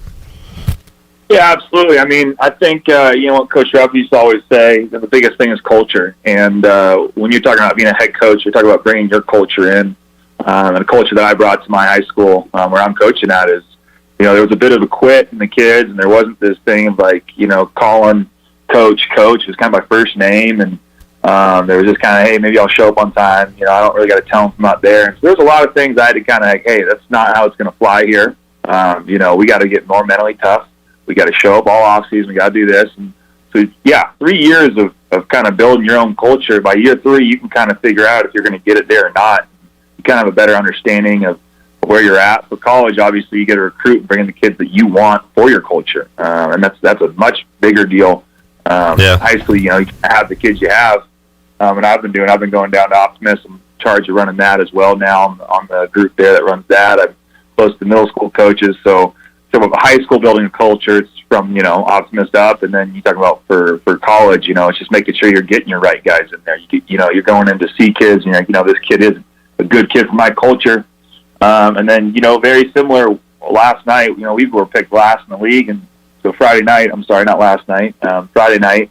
I told the kids, hey, every single team in this league picked to be above you, including the team we're playing tonight. Similar to UCU going to play App State, double-digit points. All right, well, you get the first game of the first season in a big situation to prove that person next to you wrong. And so here we are, year 3. And you talk about a team that I had, and we won in the fourth quarter, and that was the difference of our culture. I think my first year, I don't know if those kids would have fought to the fourth quarter. And you see the culture that Mike Houston's built. And you got to believe that it is changing. And, you got, like we said, year 3 is big. And I think he's going to have it. I think he's got, like I said, plenty of motivation for his first game. That's awesome, Shane. I was going to ask you about your pregame speeches. Who was the best motivator on staff when you were here at East Carolina? Who got you guys fired up? Oh, I try to stay kind of calm a little bit before the game. That usually works half the time. Makes you get pretty excited. But Ruff was awesome. He really he'd speak his heart, and and that's like head coach. You can't ever be fake. You got to say what you believe, and if what you believe isn't exactly 100% positive, then you reword it. You got to say something that gets them motivated. So Ruff was great at it. Riley was good at kind of settling me down a little bit, and then Coach Nichols was pretty good about getting those receiver groups fired up, and we had a great group of guys. Like I said, as a head coach, you got to speak from the heart, because if you kind of start telling fibs, as a player, you can understand that. Especially if you're an older guy, you've been around them long enough, when someone's telling the truth and not. And I think Ruff was really good about just being 100% honest about how he felt and what we needed to do. Shane Carden joining us. You mentioned Lincoln Riley there, Shane. I know you followed the Pirates. How closely do you follow Lincoln Riley? He's got Spencer Rattler coming in. It sounds like coming into a year, 2 or 3 now, it sounds like they have a defense in Norman that can contend for a national championship. So how closely do you follow what Coach Riley's doing?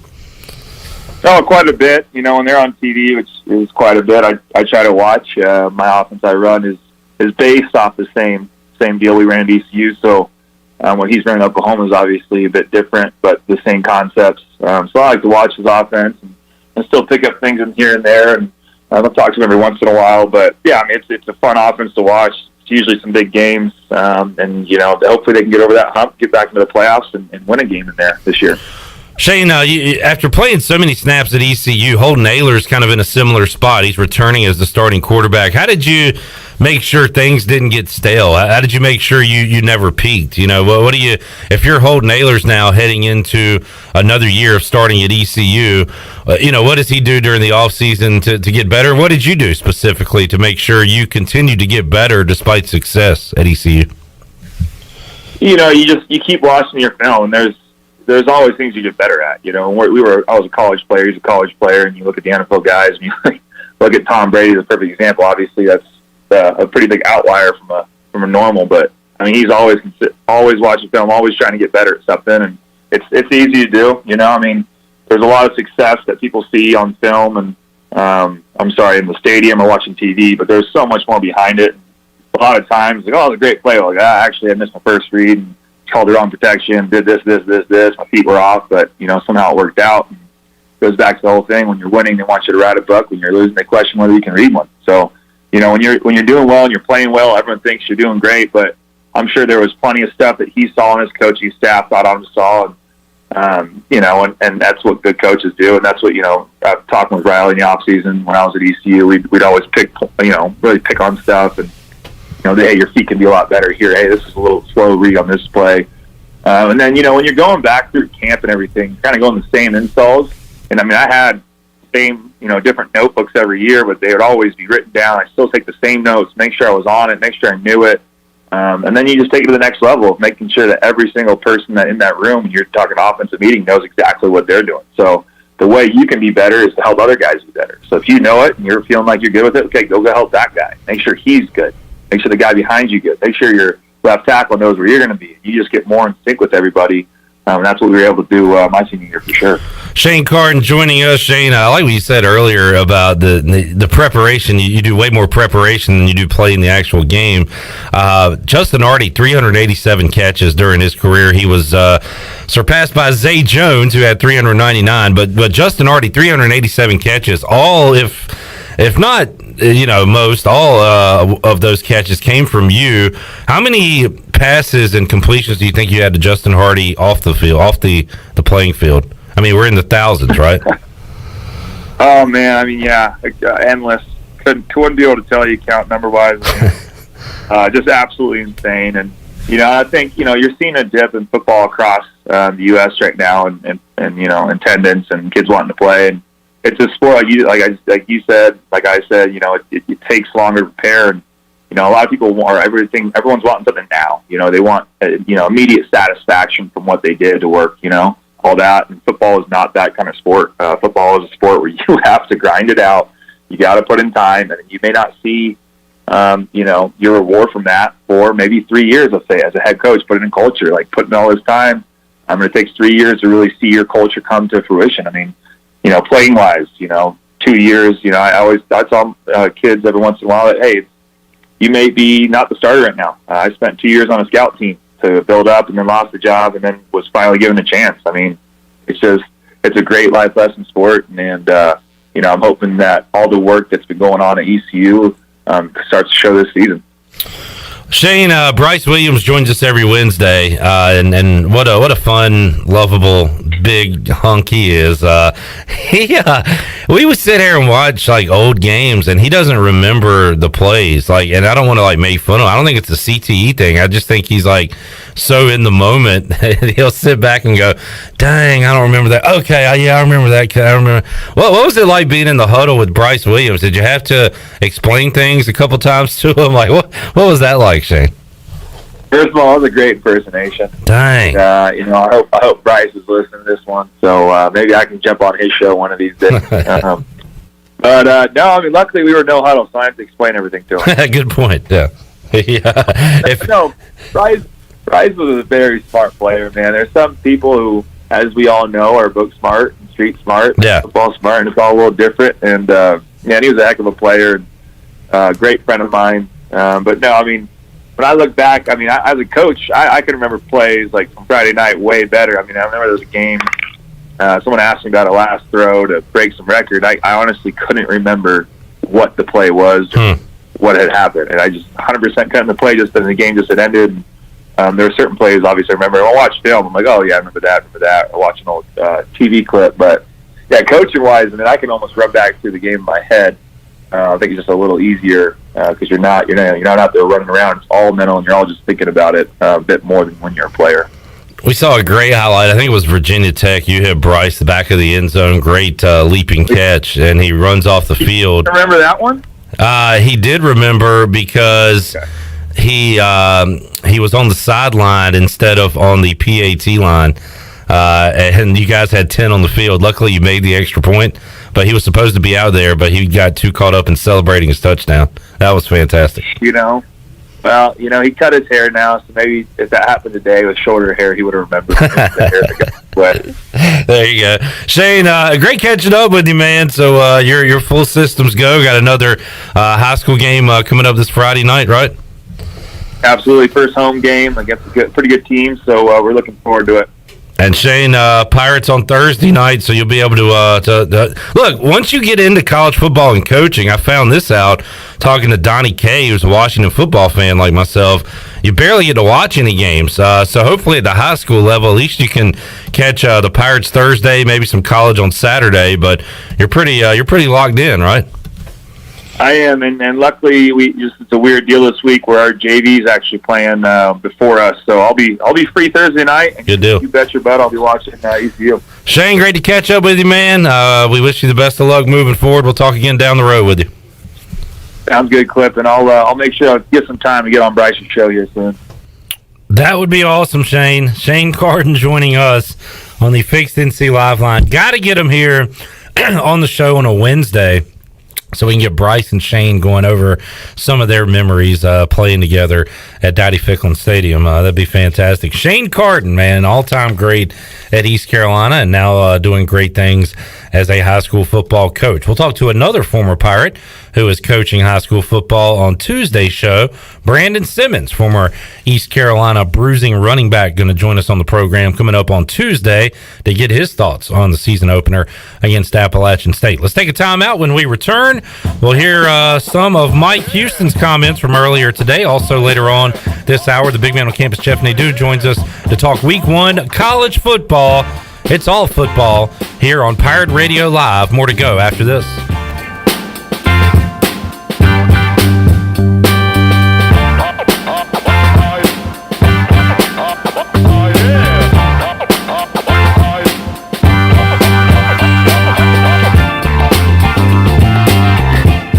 You've worked hard to start your business and working even harder to make it successful. And that's why it's important to have a bank in your corner when you need them. This is former ECU baseball player Ashley Capps from Select Bank and Trust, and as the business world throws you curveballs, we're here to be responsive to your needs. Our team of local bankers can make local decisions and cares about you, the customer. Get the business services that are right for your business today with Select Bank and Trust. Bank local, bank select, member FDIC. Pirate fans, get ready for a winning season and team up with Quality Equipment, your local John Deere dealer and proud sponsor of the ECU Pirates. When you do business with us, you'll get things done right. We're proud to offer a large selection of new and used John Deere equipment, a fully stocked parts department, and a highly trained staff who is here to support you throughout the life of your equipment. So get quality done right before every ECU game day and visit qualityequip.com. For the latest from the world of golf, tune in every Saturday morning from 8 to 10 for the Golf Shop Radio Show. Hosts Mark Greenhelds and Matt Blanchard talk golf from tee to green and everything in between. If you like golf, you're gonna love Golf Shop Radio. Before you tee up, drop on in. Welcome to the Golf Shop.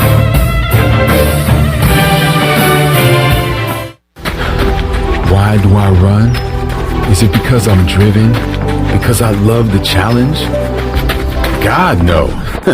I do it for the beer. If you're the kind of runner who does it for the beer, this summer you can get one on us with the Michelob Ultra Beer Run. Grab your run buddies and get out there, because this summer there's beer at the finish line. Sign up at ultrabeerrun.com and trade your miles for beer.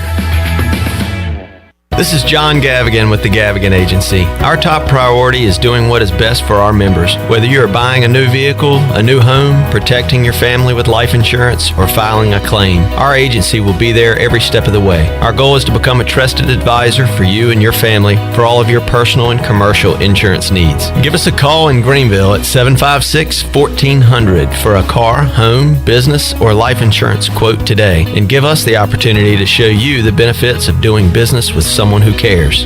Although innovative new resources such as digital media and social networks have grown in popularity, smart marketers recognize that printing is a mainstay. We live in an age of computer hacking, scams, and fly-by-night businesses, so it's reassuring to consumers when they receive printed marketing pieces. It exemplifies business confidence and conveys a high level of commitment. It also fosters trust, which leads to engagement and ultimately brand loyalty. When you're ready to grow your business, come to PIP, where business goes to grow. North Carolina State Parks is proud to announce that they have partnered with the Hometown Strong program. Our visitor centers are now equipped with public Wi-Fi to help kids with school. Remote learning has become a critical public health measure in maintaining social distance and continuing to educate our young people. Take advantage of Wi-Fi and a hike at Goose Creek State Park or a day trip to the beach and access remote learning at Fort Macon State Park. For more information, visit hometownstrong.nc.gov. It's bow time. The new Bo's Chicken Sandwich isn't just any chicken sandwich. We took our time perfecting this bold seasoned, hand-breaded, certified Southern powerhouse. Pile that Big League buttered milk crunch with crispy pickles and creamy mayo for a chicken sandwich so good, you'll forget your mic is hot. Now over to you, John. Tomorrow we are going to set a record. It's so fucking good. Try the new Bo's Chicken Sandwich, only at Bojangles. It's bow time. Pirate Radio. We'll strap it on with anybody, anywhere. It doesn't matter. I know this. I want to win or lose with the group that we have in our locker room. The voice of the Pirate Nation.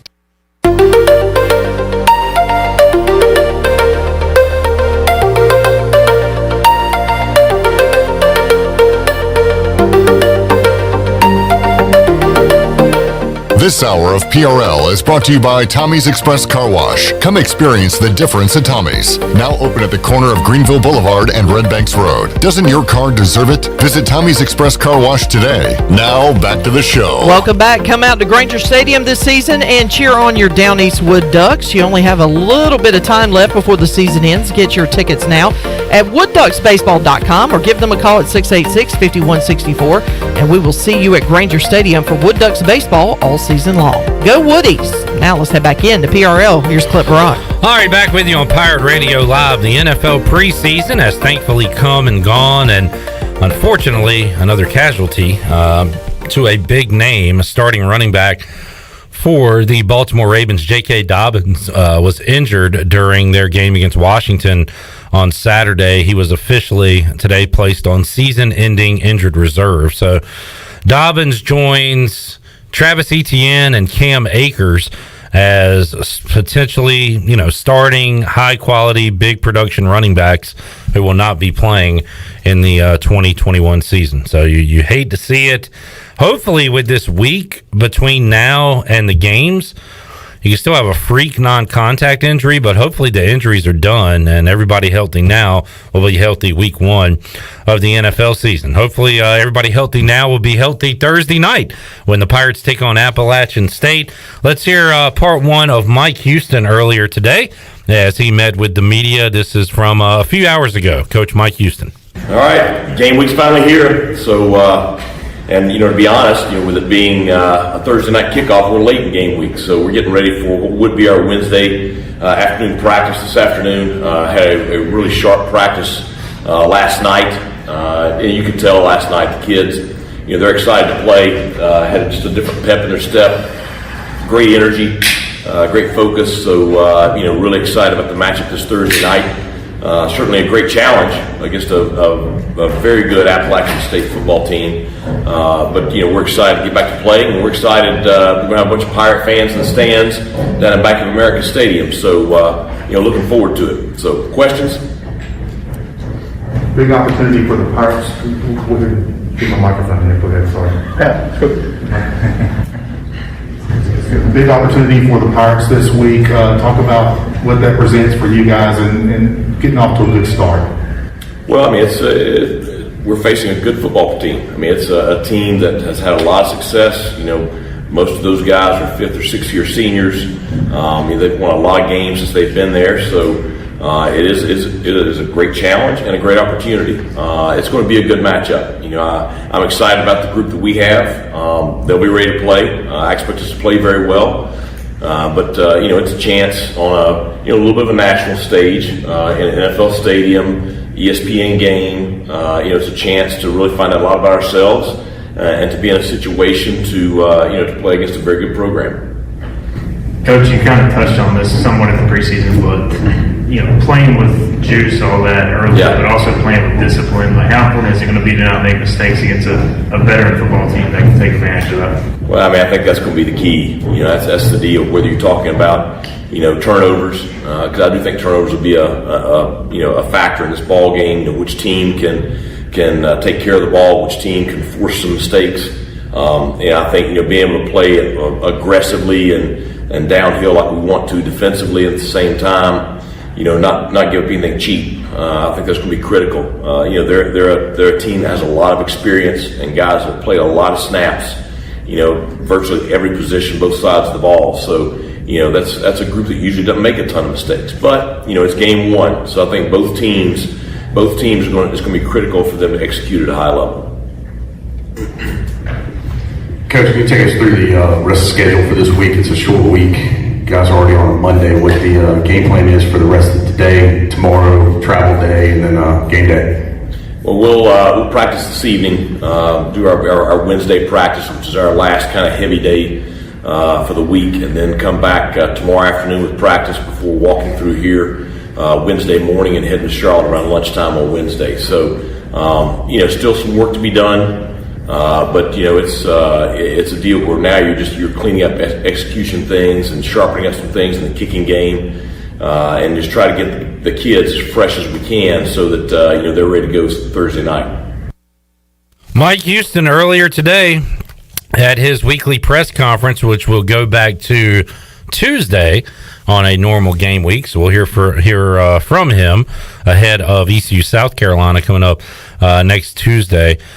He spoke more. Let's hear part two. Shirley Rhodes, Mike Houston from earlier today as he met with the media ahead of East Carolina and Appalachian State, and we will hear that momentarily.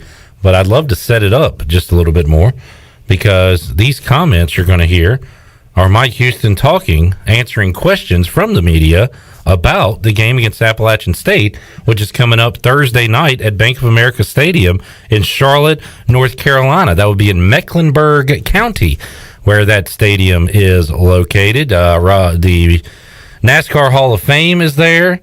The Charlotte Knights play there. The Charlotte Hornets play there, in fact. Hornets! We can play it now. Are you ready to go? Yes, I'm ready to go. Let me tell you a little bit more about Charlotte. So Charlotte just play the damn file, all right, dude. here's Mike Houston. Coach, you kind of talk about what it's going to be like on the big stage, like you said, with Bank of America Stadium and the Panther deal like that, and just the excitement there. Well, I mean, I think when you think about it, so many of our guys. You think about Rajay and Keaton and some of those guys that played so much last year. They've never played in front of a crowd like this before. They were in high school 2 years ago. Last year during the pandemic, the biggest crowd we played in front of was less than 10,000. Now you're going to be in an NFL stadium in front of about 40,000 fans. So it's going to be electric for them. Now they have the experience from last year, so I think they'll handle it just fine. But it'll certainly add to just a little more energy to the kickoff Thursday night. You touched on it a little bit earlier, but it's not like you're playing a West Coast team or Big Ten, or it's an in-state game against a program that has been consistent and y'all are feeling good. I mean, big picture, is this a pretty good measuring stick of where maybe y'all are at in the pecking order of things? Well, I think it's a measuring stick from the standpoint of I think that they have a quality team right now. I mean, that's you look at the success they've had the last several years, and these guys have been the ones playing. So I'm sure that they're expecting to have a chance to have a special season this year. So we're playing a quality program in the opener. We're excited about what we have. So I think certainly it's going to be something it'll tell us what we have. It'll tell us where we stand. Long term, I think two in-state, state-supported institutions. I think it's going to develop into what should be a great rivalry. Coach, we don't have a depth chart yet, so we got to ask you at least one or two personnel questions. Well, they're out, so yeah. Have you guys decided on who a third running back would be, or is that something that will kind of continue into the season? Well, I mean, I think you're going to have a couple of guys with us on the trip. Pop McKay's been getting a lot of reps there. Lorenzo Dorr, who just joined us, has been getting some reps there. So Jamani Wilson will be with us on the trip. So those guys are all working in that role. And so I think it's something, you want to kind of, give it a little bit more time and see, how they progress. You could see some of those guys Thursday night. But we're pleased with where we are right now. Kind of a similar question, not surprisingly. On the defensive side in the backfield, I mean, that is where you have a lot of depth. How do you plan, or can you use that to your advantage of rotating guys in this first game, especially, and keeping guys fresh? Maybe is that part of the plan? Right. Well, I think that's just it. We do have some depth back there, but at the same time, those guys are on a lot of special teams, so it's allowing us to, play more guys in our four core, and the key really is to keep them fresh. I think they're playing very fast. I think, you've got some guys that are playing as good a ball as they've played since I've been here. You do have some experience back there. So I think, compared to where we were my first year, it's good to have that kind of depth back there on the back end. Mike Houston from earlier today at his weekly press conference, game week press conference. We'll hear more from Mike Houston coming up in hour 3 of Pirate Radio Live. Blake Harrell, defensive coordinator as well, coming up later on in the show. Right now, we'll take a timeout, come back. Big man on campus, Jeff Nadu, joins us next. What a slate of games it is for week 1 of college football, which actually gets underway on Wednesday night with one rando game. We'll talk about that, what's coming up Thursday, Friday, Saturday, and on into the rest of the weekend with Jeff Nadu when we return on Pirate Radio Live. We're back with you after this.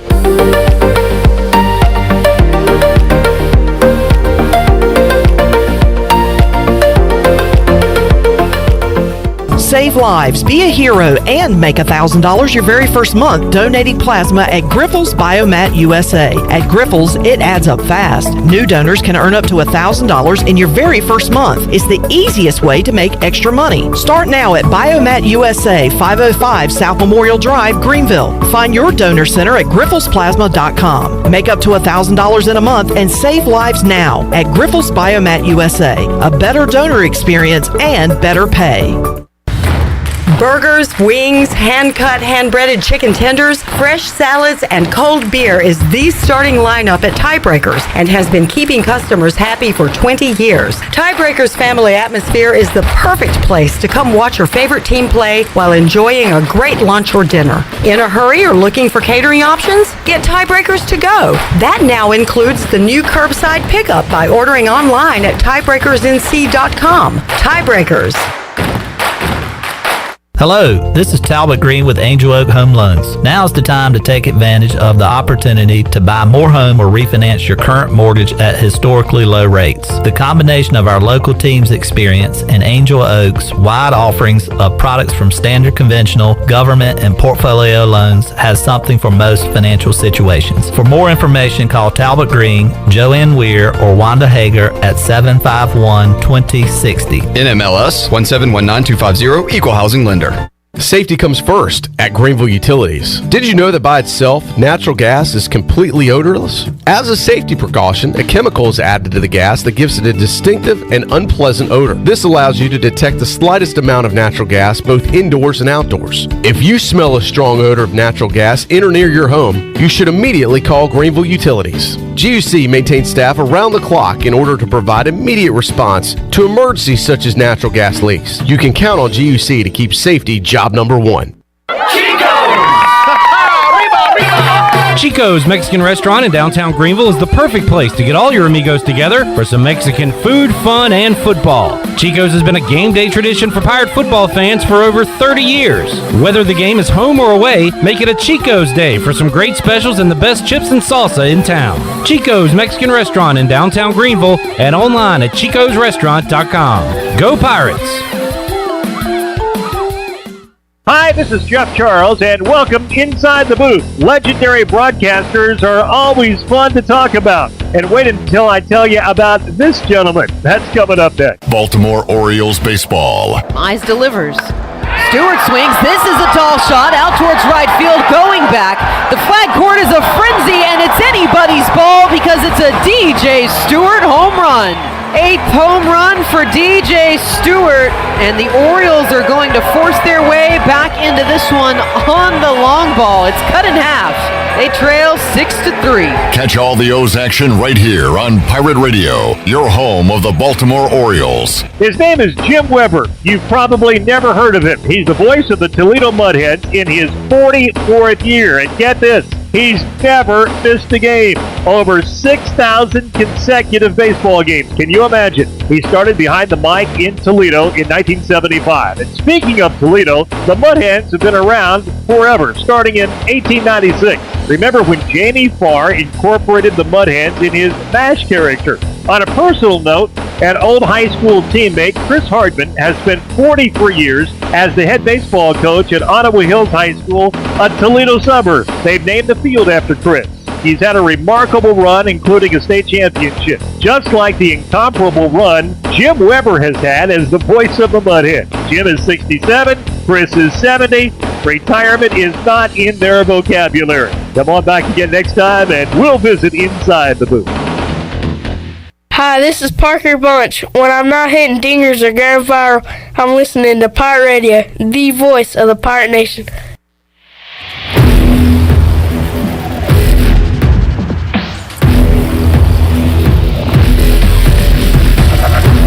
This hour of PRL is brought to you by Tommy's Express Car Wash. Come experience the difference at Tommy's. Now open at the corner of Greenville Boulevard and Red Banks Road. Doesn't your car deserve it? Visit Tommy's Express Car Wash today. Now back to the show. Welcome back. University PC Care has been Pirate Nation's go-to IT expert since 2006.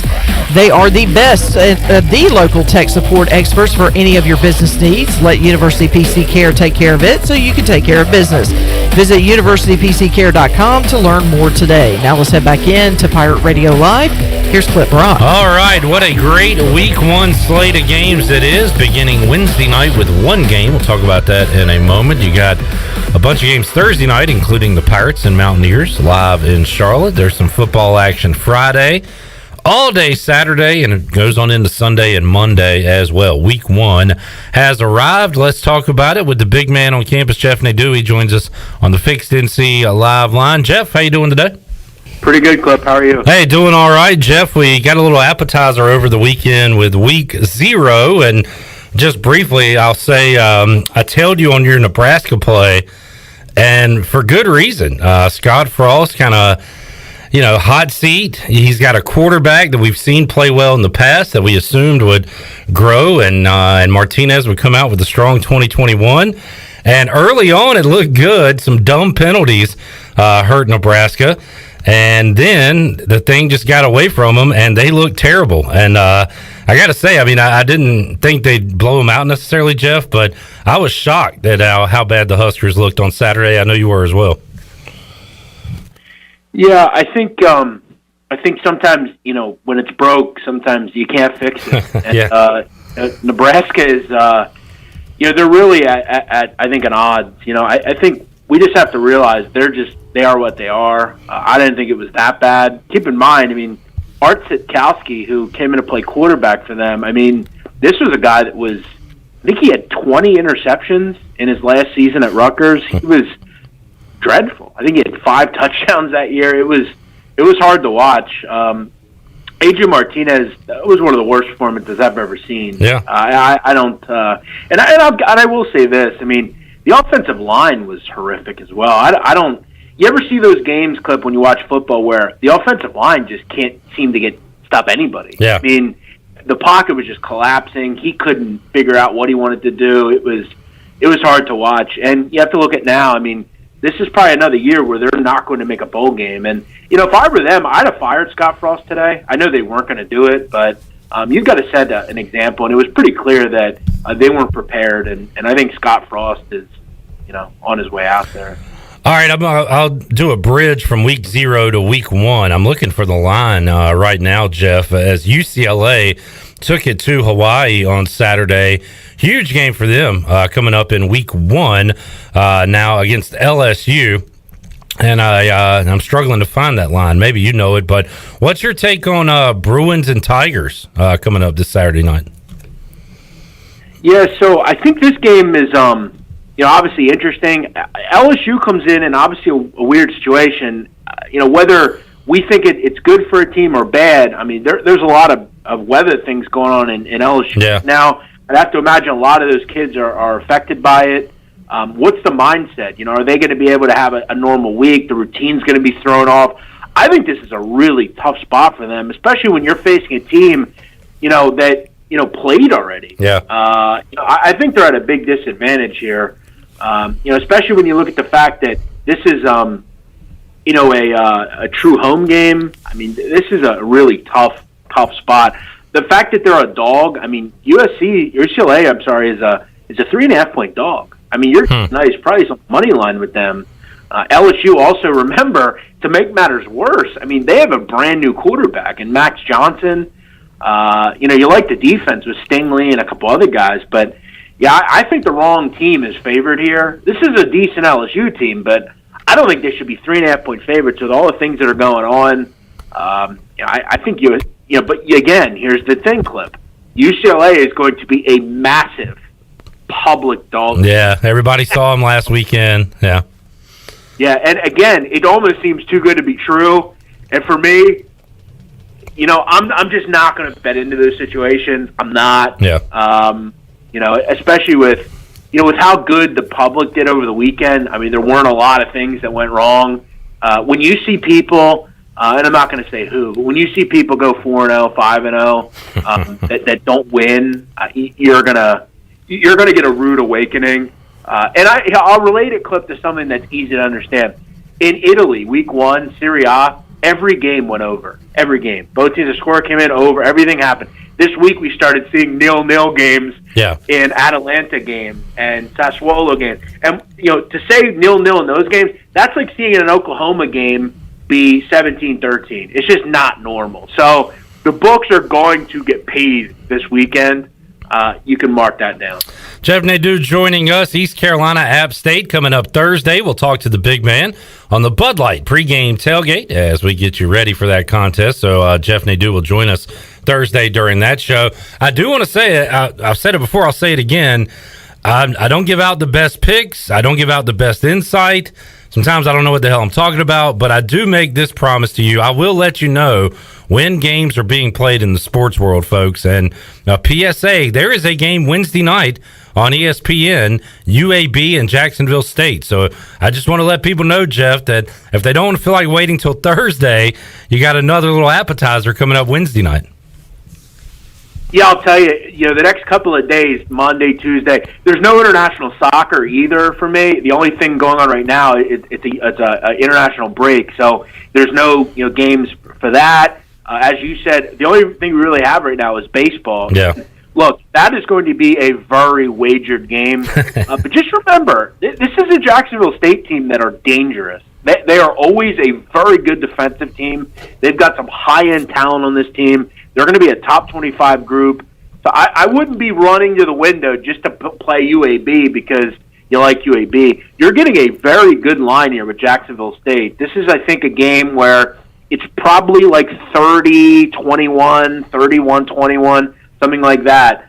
I'm going to be looking heavily at... If you have family coming over this year, so that's what I would look towards.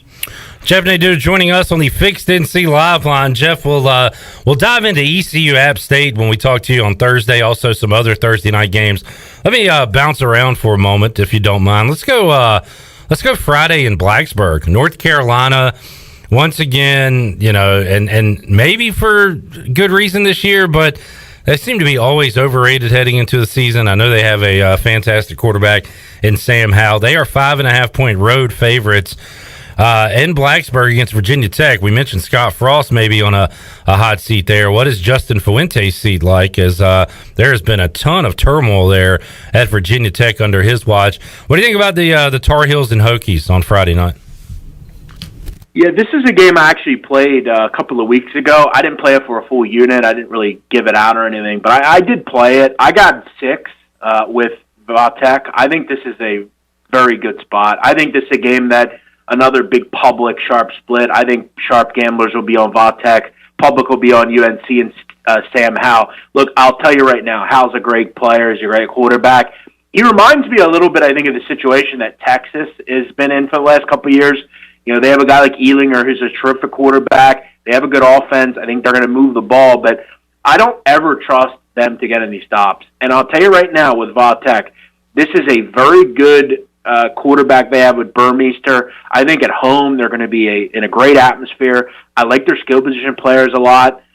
I think this team is going to surprise, and I think this is one of those games where it's going to be the team that gets the stop wins. I actually think they're going to win the game. I think that the 6 points is just going to be extra. But you look at kind of what they went out and did on the defensive end. Brought in Jordan Williams, a guy on the defensive line that played at Clemson. They did some good things in the recruiting market. I like this team. I think they're actually a lot better than people give them credit for, Va-Tech. And that's a tough place to play. Blacksburg, as you said, it's a Friday night. I have absolutely no... I mean, have you seen that? You've seen that place on a Friday night, Saturday night? Yeah, I mean, they made Thursday nights on ESPN famous. They were like the Thursday night team for many years. And this is the first game back in a long time. I think they win the game. Enter Sandman rocking. This is a bit of a weird kickoff time. Going to be in the 6 o'clock hour. It says 6:08. But, man, they're going to be jazzed up for that one in Blacksburg. I think UNC is going to have the same problems as they normally do. They just can't get any stops. And look, they lost a lot of talent last year. Yeah. I mean, they got 2 running backs that could be starters by week 4 that they had last year. Yeah. De'Ami Brown, I'm a fan of him with my Washington football team. Looks like a playmaker. So I'm sure they got guys that can come in. But, yeah, you're right. I mean, and I'm just talking skill guys. They lost a lot of those guys. They surely did. I think they're going to... have trouble in this game. I think UNC loses this game. There you go. All right, that is a Friday game. Also Friday night, Northwestern, a home favorite against Michigan State. I'm seeing it at 3.5 for the Wildcats. Also Duke, a road favorite against Charlotte, and Wake Forest, a monster favorite over Old Dominion. That's the Friday night slate of FBS games. Anything there you're interested in, Jeff? Yeah, I'm kind of looking a little bit at Charlotte. I think they're a pretty interesting play. Not really sure why they're a dog either. I know Duke will always be a favorite here, but 5.5, 6. Charlotte clip reminds me a little bit under Will Healy. If you remember a couple years ago, Old Dominion was making bowl games under Bobby Wilder. They had some good players. Is that like the Heineke years maybe, or maybe post-Heineke? Yeah, right around there. I think it was. Yeah. They kind of remind me of that team. I think Chris Reynolds is a really good quarterback, kind of one of these Kyler Murray type of players. I think he's a dynamic guy. I think he's the best player on the field in this game. I think Duke's really bad. I think they're going to be one of those teams that is going to lose games like this. I actually like their defense. They went out and got really good at certain positions, have some kids from some really good programs coming in. And at these kind of levels, I think they're going to thrive. Victor Tucker is a guy that a lot of people don't know about, but he's probably a receiver that's going to be one of the best in the G5. I really like this team. I think they're going to beat Duke. Duke is dreadful. All right, going against North Carolina and Duke is the big man on campus. I might as well throw in an NC State's game with South Florida. I think you're if you're going to go on a side there, you're going to take NC State, Jeff. Yeah, but I'm not going to really. I'm not going to bet it. I'm running to the wind to get involved with NC State. NC State is a middling ACC program, and I know that you have some fans probably that listen to that to this show that have an affinity. Maybe they went there or something, but I don't think I'm going to tell you anything you don't know. I mean, they're a middling athletic program on both sides. Their basketball team's always a bubble team, and their football team, wins 6 or 7 games and goes to the Meineke Car Care Bowl. That's what they are. Man, you are doing a lot of ECU fan service with these picks today, big man. I got to say, we'll get your official, your official ECU App State prediction on Thursday. We'll do that. So many games, Saturday games, Jeff. Can you throw out one or two you really like, or something you're playing before we let you go today? Anything I missed today? Yeah, I'll keep banging the drum for Purdue. I think they beat up Oregon State. I think Purdue's actually a pretty good football team at home. And look, I like this kid Austin Burton, this new quarterback they have. He actually was at UCLA, transferred to Purdue, and I think he really stabilizes the quarterback position for them. Weirdly enough, when he was at UCLA, he actually played Oregon State and actually played pretty well. Oregon State loses their bell cow offensive player, Jamar Jefferson. The quarterback situation with Tristan Gebbia is not very good. I don't know about if they're very good on defense either. They lost some talent last year. Nazir Wright went to the NFL. They lost some talent there. So I think Purdue at home is a pretty solid play. I think they're better than people think. I like the receivers. I like the quarterback. They have some real experience. I also will tell you, I really like K-State this weekend. I've put that out on Twitter about a week and a half ago. I did a video report over on my YouTube channel. I like K-State a lot. I think the word here, Clip, is experience. And when you look at Stanford, there's just not a ton of experience on this team. Now you got to go play a K-State team that's coming off a tough COVID year. They got a dynamic quarterback, a dynamic offense. This is the best offense they've had really since Lockett was there. This Kleiman team is going to be really plucky this year in the Big 12. I like them a lot. I think in Dallas, neutral site, I think they're going to have the crowd advantage here. I like K-State as well. Couple of fade the Pac-12 plays there on Oregon State and Stanford. Jeff, we'll talk plenty more about it all on Thursday, as we'll talk to you on the Bud Light pregame tailgate as we get people ready for ECU App State. Also, the big man will join us to talk about all the other week 1 football action. Jeff, appreciate your time as always, man, and we'll talk to you later on this week. Thanks, Clip. Look forward to it. Jeff, all right, Jeff. Do you have Jeff Nadu joining us on the Fixed NC Live line today on a Monday edition of Pirate Radio Live? We'll visit with the big man coming up Thursday during the Bud Light pregame tailgate. 4 hours of pregame coverage taking you up to the 7:30 kickoff. We'll talk Pirates and Mountaineers. Hear from Mike Houston. Hear from Blake Harrell. Troy D has a stat to consider. Troy, as we go to break here, this is your only scheduled appearance on Pirate Radio Live this week. The last time you'll probably be on the show. Are you going to give out your official prediction during this hour? Clip, I am. I have thought about it a lot over the weekend. I slept on it last night, and I'm locked and loaded. And I feel real good about it. Okay. This is the best prediction I feel about this year so far. Mm-hmm. Yeah, I get it. But yes, you will get Troy D's game day prediction. You know me, I don't go. A lot of times I go against the grain. I don't go fanboy on predictions. You know, I'm going to tell you what's in my heart, what's in my mind, and what is in my gut. How about your soul? Are you going to get to the soul? I'm going to leave my soul out of this. This is a heart, mind, and gut prediction. Yes. I've tried to use my brain on this one. HMG. A little bit of heart, all right. Mostly gut. I'm going by a lot of gut feeling, but I will discuss it on the show. You'll have my prediction. Are you nervous that you've lost some of your gut? Do you have enough gut? Oh, there's still enough to work with. All right, yeah. Just checking. I still got more to lose. Big Hour 3 on tap. We will have more for you on Pirate Radio Live when we return after these words.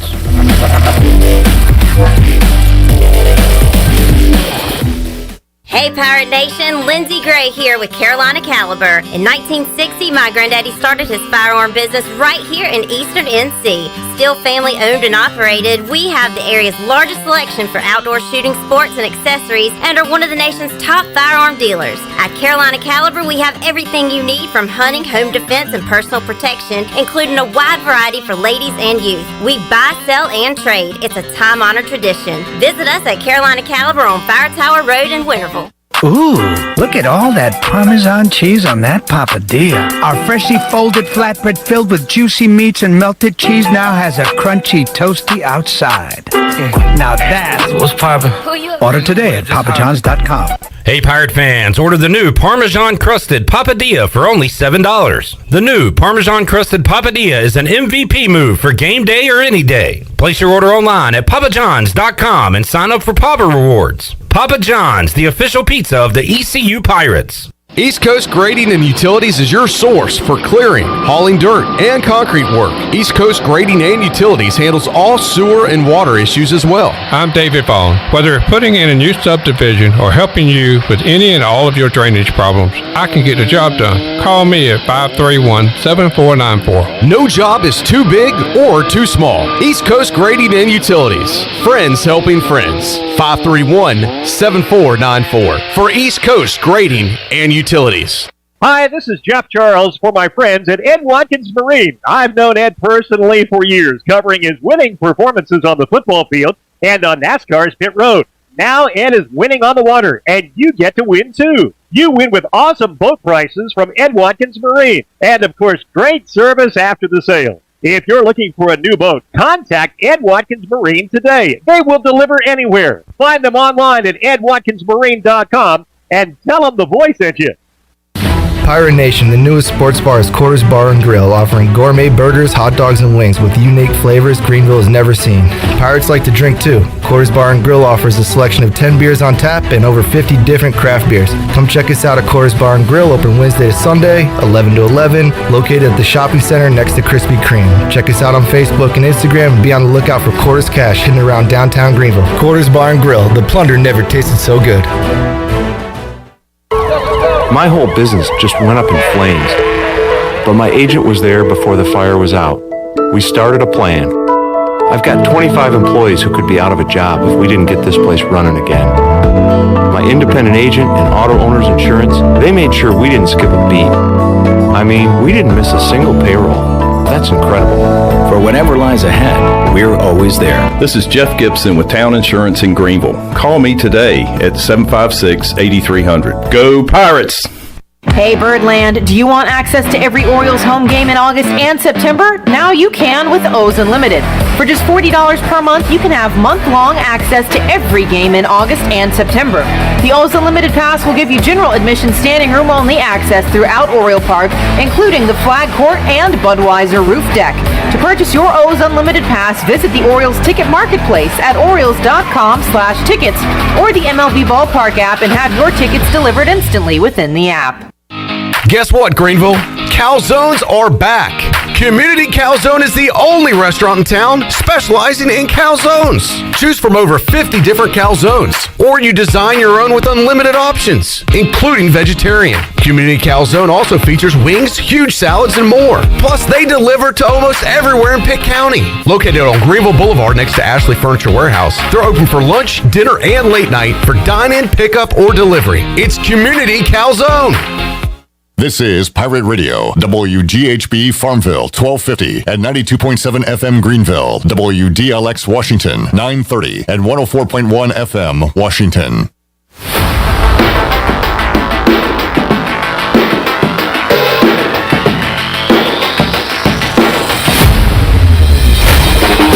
You're listening to Hour 3 of Pirate Radio Live. This hour of PRL is brought to you by Bud Light, reminding Pirate fans to stay in the game and drink responsibly.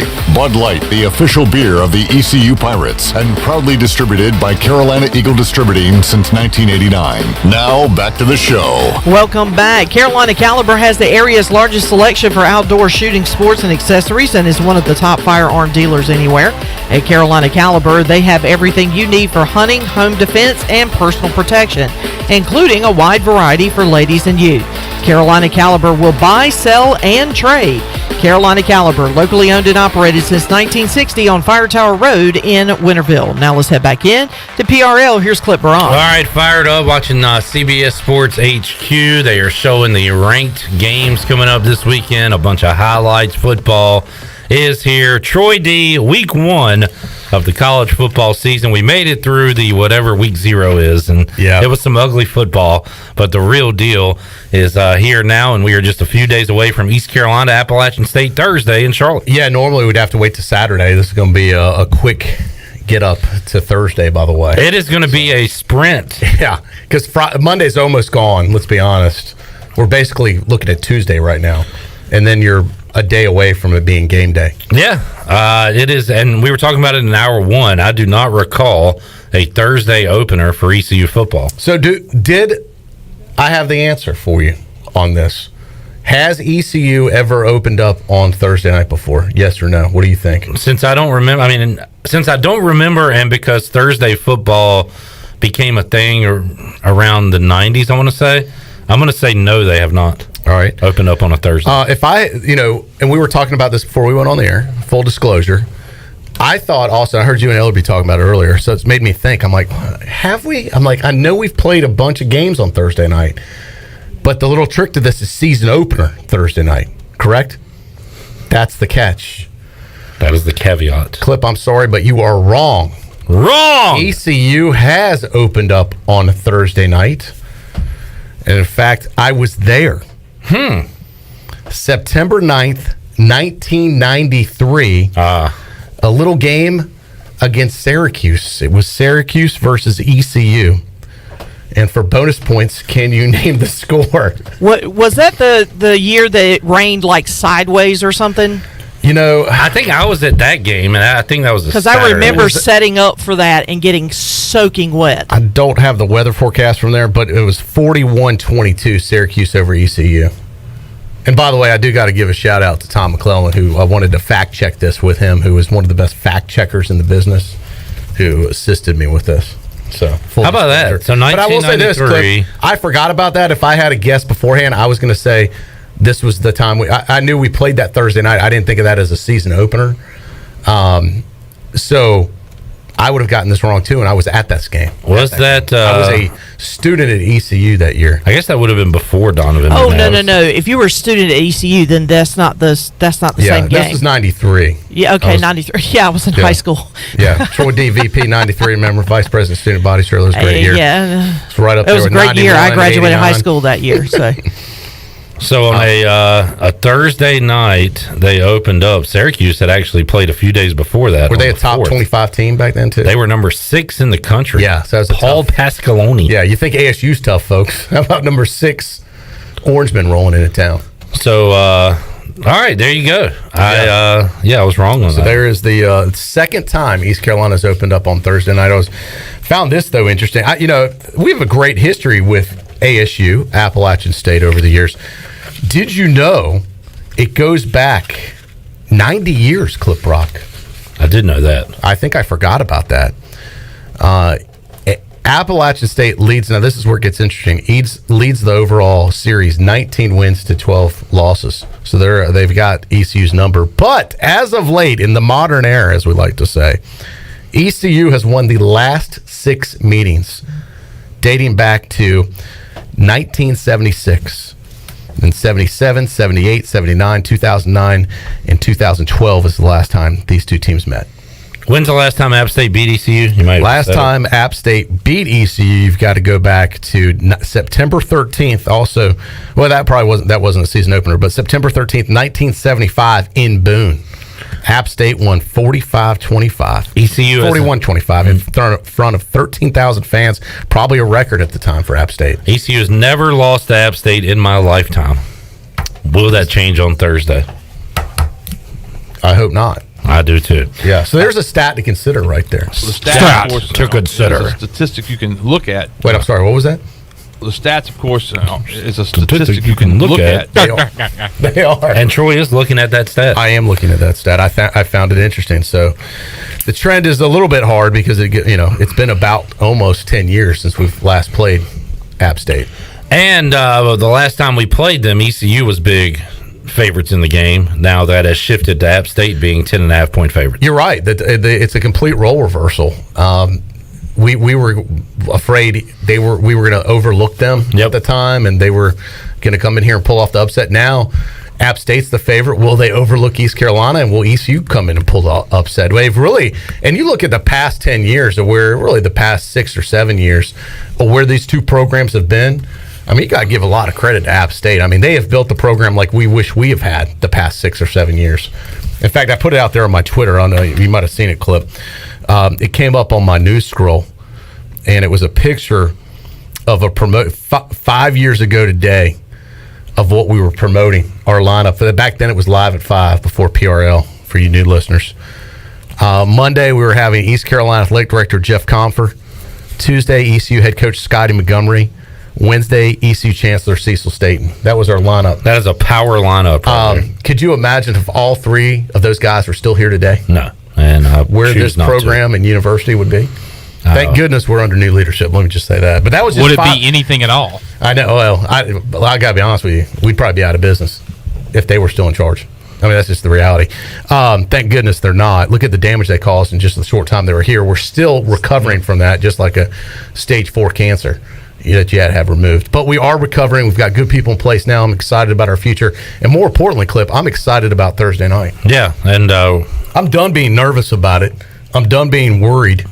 Here's some stats to consider. App State, since I'm done being nervous. Since moving to FBS, App State 7, 11, 10, 9, 11, 13, 9. Those are their win totals. They have not had a losing season since going from FCS to FBS. That is pretty remarkable for this team. Yeah. Let's get some practice in for late Thursday night on the U.S. Sailor 5th Quarter Call-In Show because Mitchell is hanging on in Winston-Salem. Hello, Mitchell. Hey, Cliff. Hope you're doing well, man. Thank you. I'm excited as well. My whole family's going. Did you get too excited? Boy, we lose you in the 5G no-go zone. Look, this is good practice. Make sure you have a good, strong connection for when you call Thursday night after the game. Mitchell, if you can hear us, call us back. Yeah. And we'll go ahead and open up the phone lines, 317-1250. We'll do a mock run for the U.S. Sailor 5th quarter here. If you want to call in right now, offer your pregame prediction or what concerns you or what are you excited about, we'll take your call. 317-1250. Robert, operators are standing by. Yeah, we got Shirley, we got Chandler, and intern. No, they're not. They're not standing by. Sitting by. Shirley's sitting by. Yeah. Factually correct. I can see it with my own two eyes. Intern Preslin is here. Robert asked Troy, can you believe how fast the month has flown by? No, I can't. And you'll blink your eyes and August is going to be over. That's true. Tomorrow's the last day of August. It's like stunning how quick August has gone by. Like I only even this last weekend, I'm like, what did I do last weekend? The one that just happened. I'm like, where did it go? Like I remember I was out at the beach and then it's like, what happened? Would you black out down there? No, I hardly drive. Saying it's just time goes so fast. The hamster wheel is spinning quicker and quicker. Clip Rock. The sand's in the hourglass. Yes, but I know this is out of all the months. I think August was the fastest so far of the year. As far as time-wise, we talk time on the show. August went by the fastest, and yet still 30. How many days in August? 30 or 31? While you look up that important information, 31. Shirley, get your rim shot ready. Redbeard says that was the best Mitchell call ever. Redbeard, that is not nice. Redbeard. Redbeard. I'm excited, and then we lost him. That is not Mitchell, nice. I want to hear what you had to say. Call us back, Mitchell. I do not agree with what Redbeard just said. That was mean. We did not hang up on you. I think that's Mitchell right there. This is what you deserve, Redbeard. We lost you. I will say, be prepared for a lot of drop calls because I've noticed now that just with this 5G rollout stuff, it's affecting every carrier there. Hey, Wes Hines told us when he was here, Troy. Yeah, you and Wes are on the same 5G wavelength. Wes is right. This 5G is causing a lot of issues for all carriers. 5G. It's 5G. It's 5G. Technology. You know what the J stands for? Garbage. Mitchell in Winston-Salem, are you up? Yeah, sorry about that. Anyway, what I was saying was you got to look at this being the first game, and their quarterback has never played it down with this team in a game. That's huge. Plus, they've got either 2 or 3 new offensive linemen who this is going to be the first game that they started. That's huge. So, we're coming in with a quarterback whose last game, he was lights out against the top 25 caliber SMU team. I think what's going to happen is we're going to jump on them early. We're going to probably go into halftime. We're going to be ahead 21-10. And then in the second half, they're going to start getting back in the game, and I think we're going to end up winning it 31-28. Now, that's predicated on the notion that we can stop their run. If we don't stop their run, then they're going to win 31-28. But I'm very positive about it. I went back and watched the SMU game just the other night again, and we were unstoppable in that first half, and it was flawless. And I think if we can be anywhere close to that in the first half on Thursday night, I think we're going to surprise some folks. Mitchell, I hope you're right. And stopping the run is my biggest concern with App State. They averaged like 250-plus rushing yards a game last year, and they're going to run the football. And I did not realize this until I saw Stephen Igo pointed out on his VIP takeaways from the depth chart release. Rick DeBrew, ECU defensive lineman, will miss the first half of this game due to a targeting call from SMU last year. I mean, that is garbage. He is a rocked-up guy. That carries over from last season. That is so stupid. That is dumb. Rick DeBrue's a pretty rocked up guy. Yeah, well, he's going to get rocked up. He's going to rock him up in the second half. They ain't going to know what hit him. I just hope we can stop the run in the first half, Mitchell, because that is a concern with Rick DeBrew out of the game for 30 minutes. Well, the only positive is he'll come in fresh as a daisy in the third quarter. Fresh as a daisy. That's what I said. I said he's going to be fresh legs come the second half. Yeah, my one big, huge concern is the Georgia State game. You know, they killed us with the run, and I know we were reshuffling our offensive line, but that has nothing to do with us not being able to stop the run. So if Blake Harrell does anything, it's load the box, force them to throw it in the first half, and that'll dictate what happens in the game. Because App State has a winning culture. Right now, we don't. App State plays on field turf all the time. We don't. So they have the intangibles on their side. But I think that they're going to want it, but I think we're going to want it more. And I really think that we're going to come away from that game, as long as we can limit their run, we're going to come away happy. All right, Mitchell, thanks for the call. Appreciate it. Mitchell talking about intangibles. I was pulling up, the weather's always an intangible. It affects both teams. But I'll say this, and I talked to Coach about this earlier today before the press conference. The hotter it is in Charlotte, the more humid, I think that's a benefit to ECU. They've done nothing but practice in heat and humidity here. The hottest day in Greenville, the feel-like temperature in Boone was like 76. So very little humidity in the mountains and very little heat. So I think the hotter and the more humid it is, the better for East Carolina. It looks like it's going to be sunny in 81 degrees. I don't have a humidity check on that, but I think with the storm rolling through, it's going to roll through Wednesday. The remnants of this hurricane is when it's going to come through Charlotte. There could be some humidity left behind that, which I think is an intangible on East Carolina for East Carolina's benefit. Yeah, but Troy D, Appalachian is hot. They are hot. And not only are they hot, they are hot, hot, hot. Let's, do you remember this, Jim, old Live at 5 listeners? You know me, I like to usually clown the other team, but listen, you got to give them credit where credit's due. What a great jingle. Stands the test of time. This is their... it sounds like something they might have sung in church, like back in the 80s. This is their war cry. But this is pretty good, catchy jingle. This is a Troy D approved jingle right here. Appalachian is hot, hot, hot. This is from 2005. I remember jamming this on Live at 5 years relevant. And years ago. Still relevant today. Shirley, let's hear it. High upon the mountain above the rest, there's a university that's going places, working together to be the best. Appalachian family of smiling faces, teaching and learning, growing and living, trying to make our dreams come true. No doubt about it, ready to show it. Nothing's hotter than ASU. Hot, hot, hot, hot, hot, hot. Appalachian is hot, hot, hot. Come and let us show you what we've got. Come and let us show you how we're hot, hot, hot. Oh, this is the best part. The instrumental jam out. Listen to all the solos. The only thing better is the music video that goes with this. Chandler's seen it for the first time. He is in shock. It is amazing. So, yeah, ASU, hot, hot, hot. We're going to have to extinguish those flames come Thursday night. Pirates rolling in with the buckets of water. They were hot, hot, hot. Now they're not. They made this song and then went out and beat Michigan in the Big House. Yeah, well, at least they did back it up. I'll say that. This was the spark that lit it all.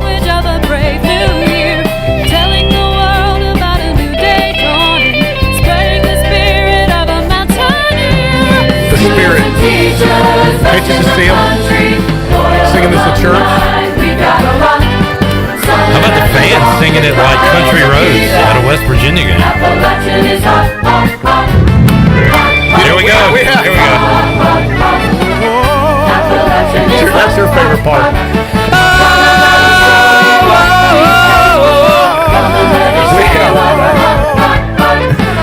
All right, I can't take any more stuff. Oh, it's almost over.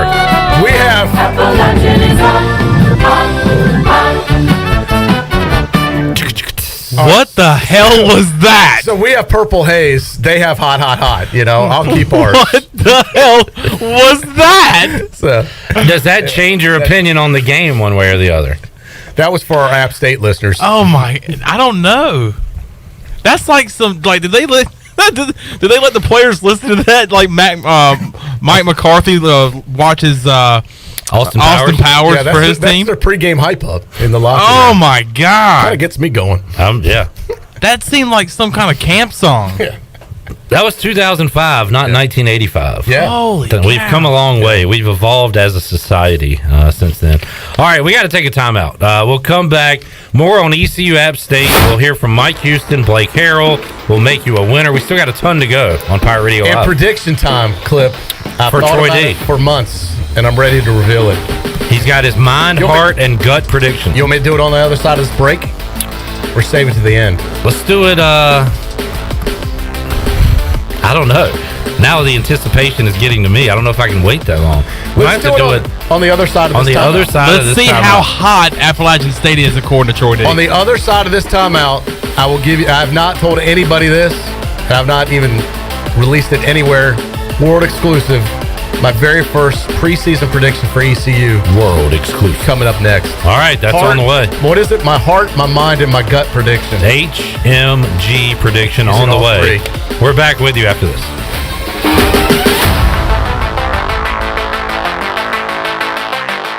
Hey Pirate Nation, this is Tom Brown from Brown & Wood Buick GMC Truck. We've been serving the Pirate Nation in Eastern North Carolina for 83 years. We have 4 brands, 3 generations, 2 showrooms, and 1 goal to make sure you leave a happy customer. This month at Brown & Wood, get an all-new 2021 Buick Encore GX and save over $2,650 or 0% for 72 months. As always, Brown & Wood is the home of the lifetime powertrain warranty. We're located on Greenville Boulevard next to the Convention Center, or shop us online at brownandwoodauto.com. The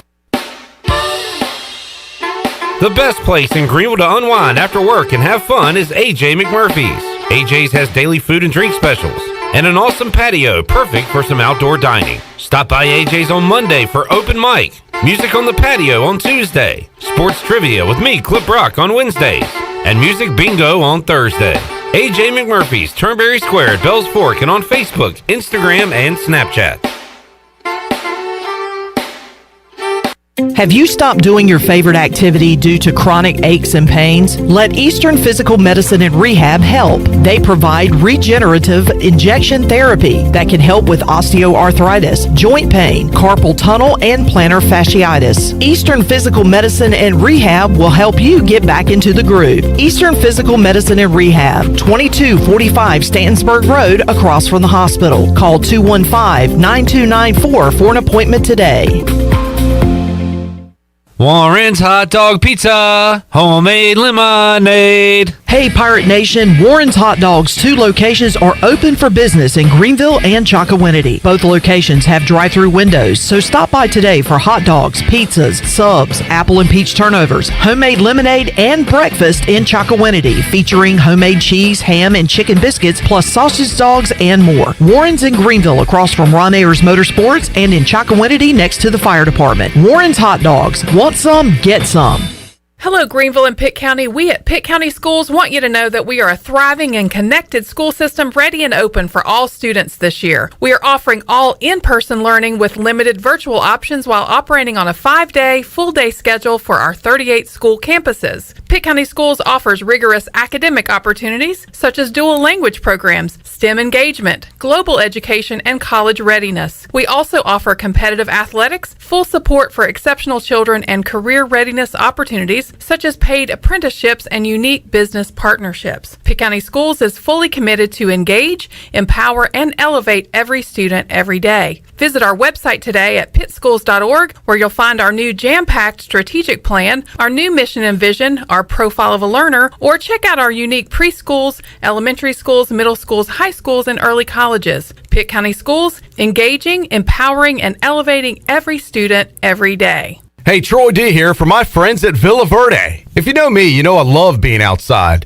but finding a good place to eat outside can sometimes be tough. Well, our pals at Villa Verde have fixed that. Not only does Villa Verde have awesome, unique, one-of-a-kind dishes here in Greenville, they also have a brand new outside dining area. And this outside area is sweet. It's covered, you're in the shade, and cooling fans are on. Enjoy the comfort and relaxation of dining outside with our friends at Villa Verde. Villa Verde on 10th Street, a platform for good. The icy treat that can't be beat is Sparky Snowballs. From big kids to little kids, Sparky Snowballs has been making smiles happen for over 20 years. If you're not in the mood to chill out with a snowball, Sparky's funnel cakes and fried Oreos are a perfect Sparky-licious treat every time. Are you having an event, party, or fundraiser? Call Sparky's to come on site. Remember to follow Sparky's on Facebook or visit SparkySnowballs.com to see where they'll be next. This is Stephen Igo, and you're listening to Pirate Radio, the voice of the Pirate Nation.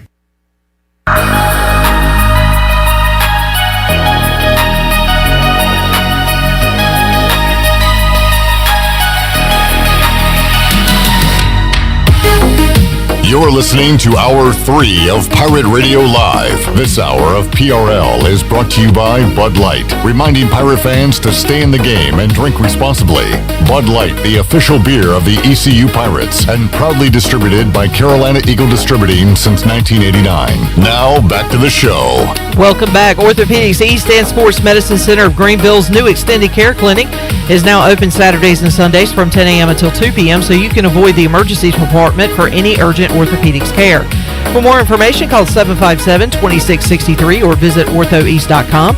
Orthopedics East, providing services to Eastern North Carolina and the Pirate Nation for more than 35 years. Now let's head back into PRL. Here's Clip Brock. Back with you on Pirate Radio Live here on a Monday.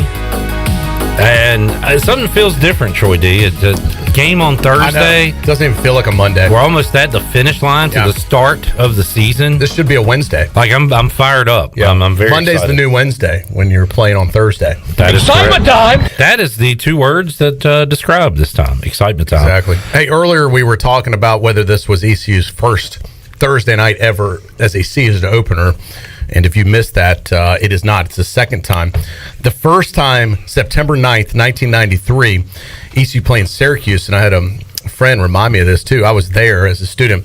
That was back for younger Pirate fans. They won't remember this, but that was back when Thursday night football was a major deal. First of all, they only had one game on Thursday night. There weren't all these other channels. ESPN2 was not probably even around yet. Correct. I don't even think it was around. So you were on ESPN. There were only like 60, 70 cable channels anyway back then. And when ESPN rolled into town, I believe Mike Chirico did the game because I remember interviewing him and meeting him when he was in Greenville. And he was doing Thursday night football back then and how much he, loved the ECU in Greenville. I mean, they rolled out the purple carpet for him, obviously. But that game, that was what Monday Night Football would have been during Monday Night Football's peak, back when that was on top, when that really meant something too. So it was a big deal to open up on Thursday Night Football. Nowadays, it's not. I think it's lost some of the luster. It's not as a big deal, and they have a number of teams do it. It's not exclusive anymore. But that game will go down in history for ECU, more well known for what happened in the stands perhaps than even what happened on the field, because there was a situation I remember some friends of mine that were in a fraternity back then. The fraternities could get block seats, and the students sat 50-yard line on the double deck side. There wasn't even a upper deck at the time, but on that side opposite of the press box, the students sat basically 50-yard line all the way down to the end zone. They had almost half the stadium for student seating back then. There was no boneyard. And the fraternities and sororities could get block seats, and so they could all sit together. Well, the fraternity, I believe it was, I don't want to say who it was, but anyway, one of the fraternities that I don't think is on campus anymore, they arrived late to the game, and guess what? Some other people were sitting in their seats. Well, those people didn't want to leave. They said, no, we're here. You weren't here. And one thing led to another. It was a night game. As you can imagine, they were young students. I'm sure there was some alcohol involved. And it escalated into a fight in the stands. And The myth was, though, it was never on ESPN. The ESPN cameras did not put it on. It was on. It was right there low where the local TV channels were. Channel 9, Channel 12, WITN, and they filmed it. And then they put it on the news that night. Fight at the game. And, it's not like there haven't been fights before, but this was, a national TV game. So if this happened during a day or a 12 o'clock game, I think, and it wasn't on TV, it would have never been that big of a deal. But because it got on the news, it became a big deal. I'll never forget being vice president of student body back then. We were called into Dave Hart's office, and Dave Hart had a TV set up with a VCR at the time, and they were rolling back the footage, and it was like the film of Kennedy, getting shot. Zapruder yeah, film. And he's rolling back and forth. I don't know. Back and to the left. And he's like, back and to the I left. need you guys' help to identify who these students are, because we want to, at the time, they were going to, I'm not saying press charges, but they were going to put them up for the honor code or whatever the justice system is on campus, whatever they called it back then. And he wanted the names of the students that were involved, because he goes, I know, you guys know the Greek system, and who are these people that were involved? And I was like, wow. I was like, I'm not, I was like, none of these people look familiar, Dave. I'm not sure who Troy these D, are. not a rat. But one of my buddies, who was the SGA treasurer at the time, who was in the fraternity, you could just see clearly coming out of like the top row, like WWE, and just clocking one of the guys that was starting a fight with his fraternity brothers, just clear as day. It's like, I've never seen that guy before. Of course, he was on our executive council for student government. He ended up getting identified, and unfortunately, he had to step down from SGA as a result of it. And some students, the guys that started it, were kicked out of school.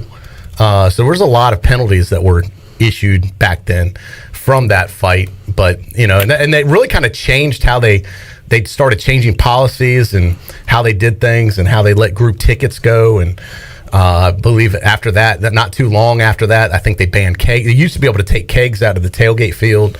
All that changed really as a result of that night. And that, kids, is why we're not allowed to have Thursday night season openers anymore. Right. That was part of the problem back then. So. Yeah. Now we have reserved seats. It's not that big a deal. Cool, neat story. They don't do block seating, but but that was a true story back then. A Thursday night to remember. Yeah, but I'll never forget being in Dave's office going, man, I don't know if I'm going to be naming guys. Cool, neat story. You'll never forget that, but you didn't remember the game. I know. I didn't remember the game. I do remember what happened at the game. Wow. I was like, this is not good. But Thursday, I remember the one, and I say I remember. I was there, the Syracuse game with the downpour, but I was young. I don't remember what year it was, Troy. That was another Syracuse game at Dowdy Ficklin early in the year when there was a downpour. The hardest rain I ever remember was being in Columbia. Scott Harley ran all over South Carolina. So hard. Like, it was the type of rain where you had to wring out your clothes at the end of the game. It was just so, like, you could have jumped in a pool and not gotten any wetter. Harley in the rain. He had an unbelievable game. That was game, unstoppable, really. Yeah, he could go like 200 yards or something. Like, no, I was looking at it earlier today. ECU. Let's see, the records, because we had Shane Carden on earlier in the show. Troy D. I heard, and I was looking at some records. Shane Carden has a lot of them, but single game rushing records. Scott Harley has two of them. The one you were talking about, 291 against South Carolina. Incredible. 351 against NC State. Wow. In Charlotte, correct? I forgot about that. And Chris Johnson. 350 yards he ran up on the Wolfpack. Yeah. Wow. Were both of those weather games, if I do recall? I mean, there are some games, over the past, when Scotty Montgomery was here, we didn't have 350 yards as a team. Yeah, true.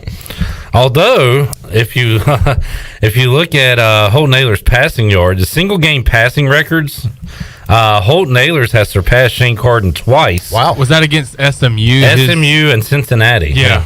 I remember he was throwing it all over the yard at SMU a couple years ago. Pirates were big underdogs. Yeah. And they just kept going back and forth down the field scoring. Cincinnati in 2019, he had 535. I just remember that 4th and 20, 4th and forever, and they scored on that 4th and 20. Yeah. And I was like, geez. But Shane Carden's records, Troy D, some of them anyway, for the career passing yards, he has just about 1,200, 11,991.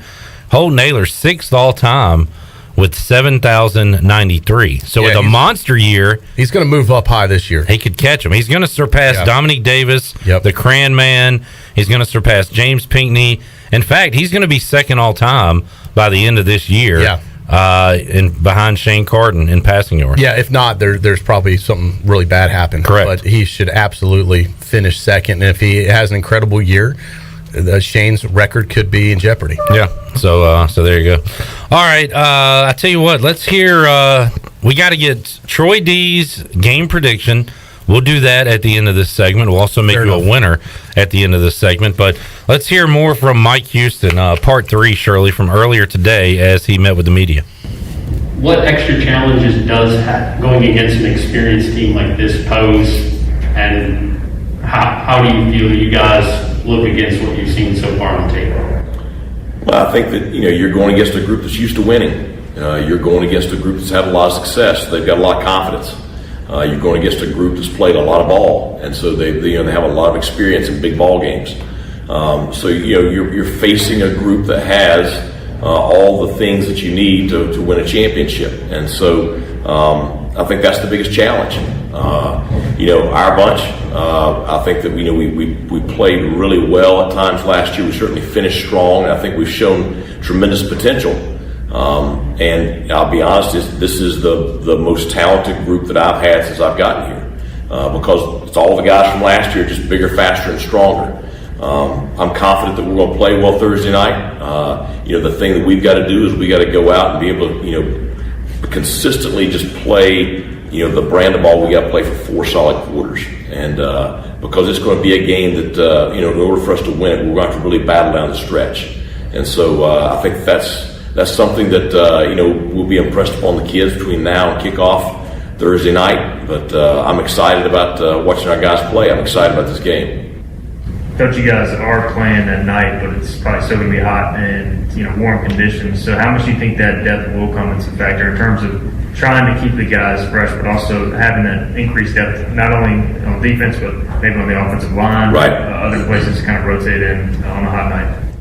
Well, one thing our guys are accustomed to is playing in the heat. I mean, because it's been a cooker here the last couple of weeks in Greenville. So, it's first games, first couple of games of the year, depth is always an issue because no matter what you do during preseason camp, there's nothing that simulates a full, college football game. So, it is good. We do have depth up front on the offensive line. We do have tremendous depth on the defensive line in the secondary and at linebacker. We have depth at running back. We have depth at the receiver position. So it is a situation where we should be able to rotate some guys and keep them fresh, and that's the plan. We want to play a lot of people. Now, that being said, I've told the players, we want to play a lot of guys, but they got to earn the right to get on that field. And so, this has been a big week from a standpoint of guys, showing that they can be trusted, snap in and snap out, so you can figure out your rotations. You ended last year on a great note with SMU. How do you bottle that up and kind of bring it to Charlotte? And how do veterans like Holton help this team who's never faced or seen a big crowd like this get ready for the game? Well, I think that certainly that momentum from last season carried over into the off season. It was evident in our workouts. It's been evident throughout the summer. It's been evident throughout preseason camp. I mean, just the vibe on the practice field last night was as good as you expect. I was really pleased with the way we practiced. So I think that the kids feel that momentum. They all want to go out and just kind of build on it. We'd love to come out and play at that level in this opening game. I think anytime you have an experienced quarterback, that's certainly an asset. And Holton has plenty of experience. He's played in big ball games. He's had great performances. This will be nothing that will really shake him or faze him. So I think, the advantage is you're going to have a leader that's going to have composure and confidence on that stage. And I think that's certainly a plus on our side. All right, there is Mike Houston from earlier today. To hear Mike Houston, Blake Harrell, Donnie Kirkpatrick in their entirety, check out Pirate Radio TV on YouTube. All the videos there for you to listen to and watch from earlier today. Mike Houston said Holton Ahlers has played in big ball games. I think this is I don't know if Mark Lindsay said it, but this is a certified big ball game coming up Thursday, Troy. This is a big ball game, and honestly, it is a big ball game for both of these teams. This could really set the course for either one of these teams for great success. Week 2, tough for both teams. East Carolina has South Carolina rolling into town. App State goes on the road to Miami, Troy D. So week 1, very important for both the Pirates and App State.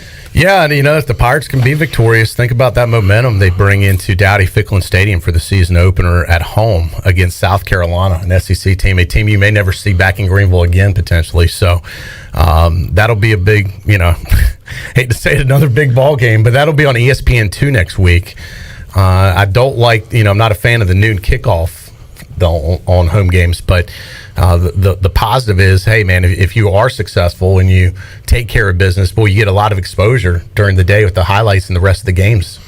Definitely. By the way, quick game note for Saturday: Oklahoma and Tulane. We're going to play at Ullman Stadium in New Orleans. Obviously, with the hurricane rolling through, there will not be a home football game there, but the game goes on. They will play in Norman, Oklahoma and Tulane will, and they have agreed to meet at a future date in New Orleans. So that game, Troy, has been moved to noon Saturday, ABC, Tulane and Oklahoma in Lincoln Riley's home turf there. Yeah. So there you go. Tough break for Tulane. Definitely. Was going to get them. Corey Glore was going to be on the call. Huge money game for them, too. You got to figure how many, I wonder, too, what happens. You got to figure a lot of the Sooner fans, they travel well. We're going to go down to New Orleans, make a fun weekend out of it. Hurricane Ida had other thoughts on that one. All right, let's get it. Let's get the official prediction for ECU. I feel like we need prediction music almost. Well, we don't have any. So just make your prediction. All right, I tell you what, I've really gone back and forth on this clip, but this is it's not just a big game. This is a big year for ECU football. This is what I am calling a transitional year. That's what you're calling it? For ECU football. This is a transitional year. Yes, ECU can transition now back to where the program once was with the success that hopefully they can recapture. And to do that, Mike Houston now in his 3rd year. Mike is, I never forget, told me, hey, let's not worry about anything until year 3 as far as having time to turn this thing around with what he inherited. And I did have a chance to talk to Holton today off the air for a little while. And I just, look, this is a kid who grew up in Greenville. His dream was to play at East Carolina. He chose to come here over other places. We're doing the App State ECU thing, right? I'm building up to it. Okay, all right. Just making sure. This is his chance. This is his last. Could be his last year. You never know. But if he's going to leave a destiny, if he is going to make his mark and change the destiny of ECU football going forward, this is his year to do it. This is the chance. I've never seen him more confident. I think this is the best surrounding cast he's had since we've done it, and I feel that these guys, for the first time in a long time, believe in themselves. And there's been a culture of losing here, yes, for a number of years, but I believe that is changing. I think the culture this offseason has been about winning. And I think this team is going to pull the upset. I really believe it. If I had to bet money on it, I'd take the Pirates. And I think East Carolina will find a way to win. I do think it's going to be a very close game. This game could go easily either way. I think it's going to come down to the end. It'll be a handful of plays that make the difference. But when it's all said and done Thursday night, I think East Carolina walks out of Charlotte 1-0 with a 34-31 victory over App State.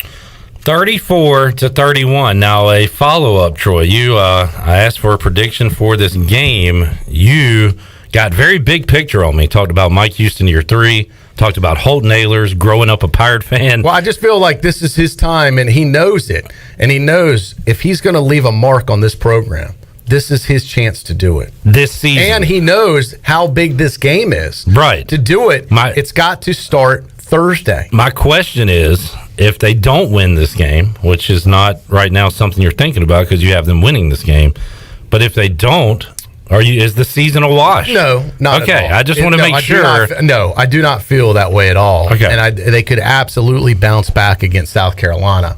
But it is a huge momentum boost to win this game, to build off of the success they had towards the end of last year, off that SMU game, which was a top 25 win back then over the Mustangs to end the season. And if the problem with that was a great way to end the season. I think gave them a lot of momentum in the offseason, the coaching staff and the players. But ECU, the fans weren't able to capitalize on that. That seems like a long time ago. If the Pirates can win Thursday night, that is a legit road game win. I don't care how many fans we have. It's still a road game. We're not playing in Dowdy-Ficklen Stadium. And we're the away team. That's a legit win over a really good football team that you're a big underdog to on the road. You then, all of a sudden, I think it changes the equation for this season. And people that might be on the fence or not on the ship, so to speak, or paying attention, might start paying attention, go, well, you know what, I want to see this team. I want to come see the South Carolina game.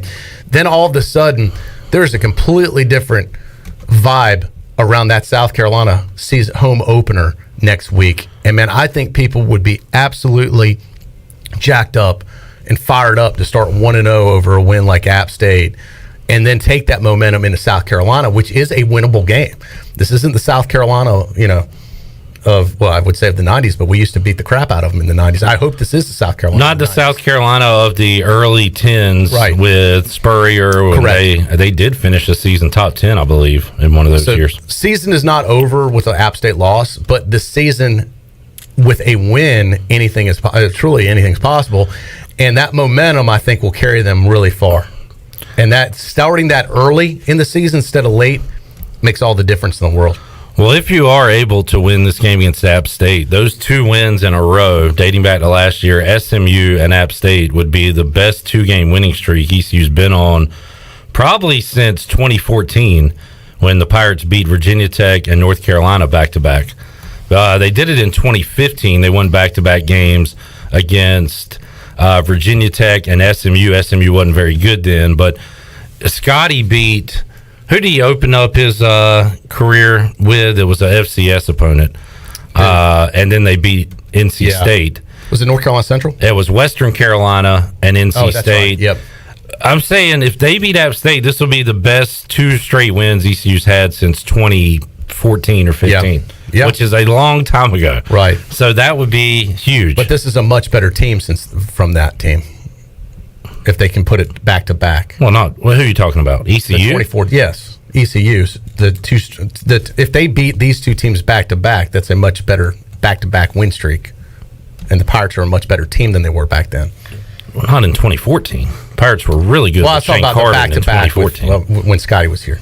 Correct. That was 2016, which I'm not putting that in the equation. Okay. I'm bypassing that and going back to either 15 or 14. Got you. So that would say that what you were saying, that maybe you got something here. Well, and look, I talk a lot about Holton, but it is a team deal. The defense is going to have to step up and do the role. The offensive line is going to have to step up. The playmakers are going to have a running game. I mean, everybody's going to have to step up to beat a team like App State on the road. The days of thinking that's an easy win, as we said, we're the ones that they might be overlooking. Pirates are 10.5-point dogs in this game. So there's no overlooking App State. They're the ones that are coming in here expecting to win. So you're going to have to take it away from them. I just feel you do live and die with quarterback play, and I just feel that could be Holton's breakout year. And this is the year that everybody's probably been wanting to see from him, and hopefully that is what's going to happen. All right, Troy D's prediction. We've seen glimpses of it before. I mean, it's there.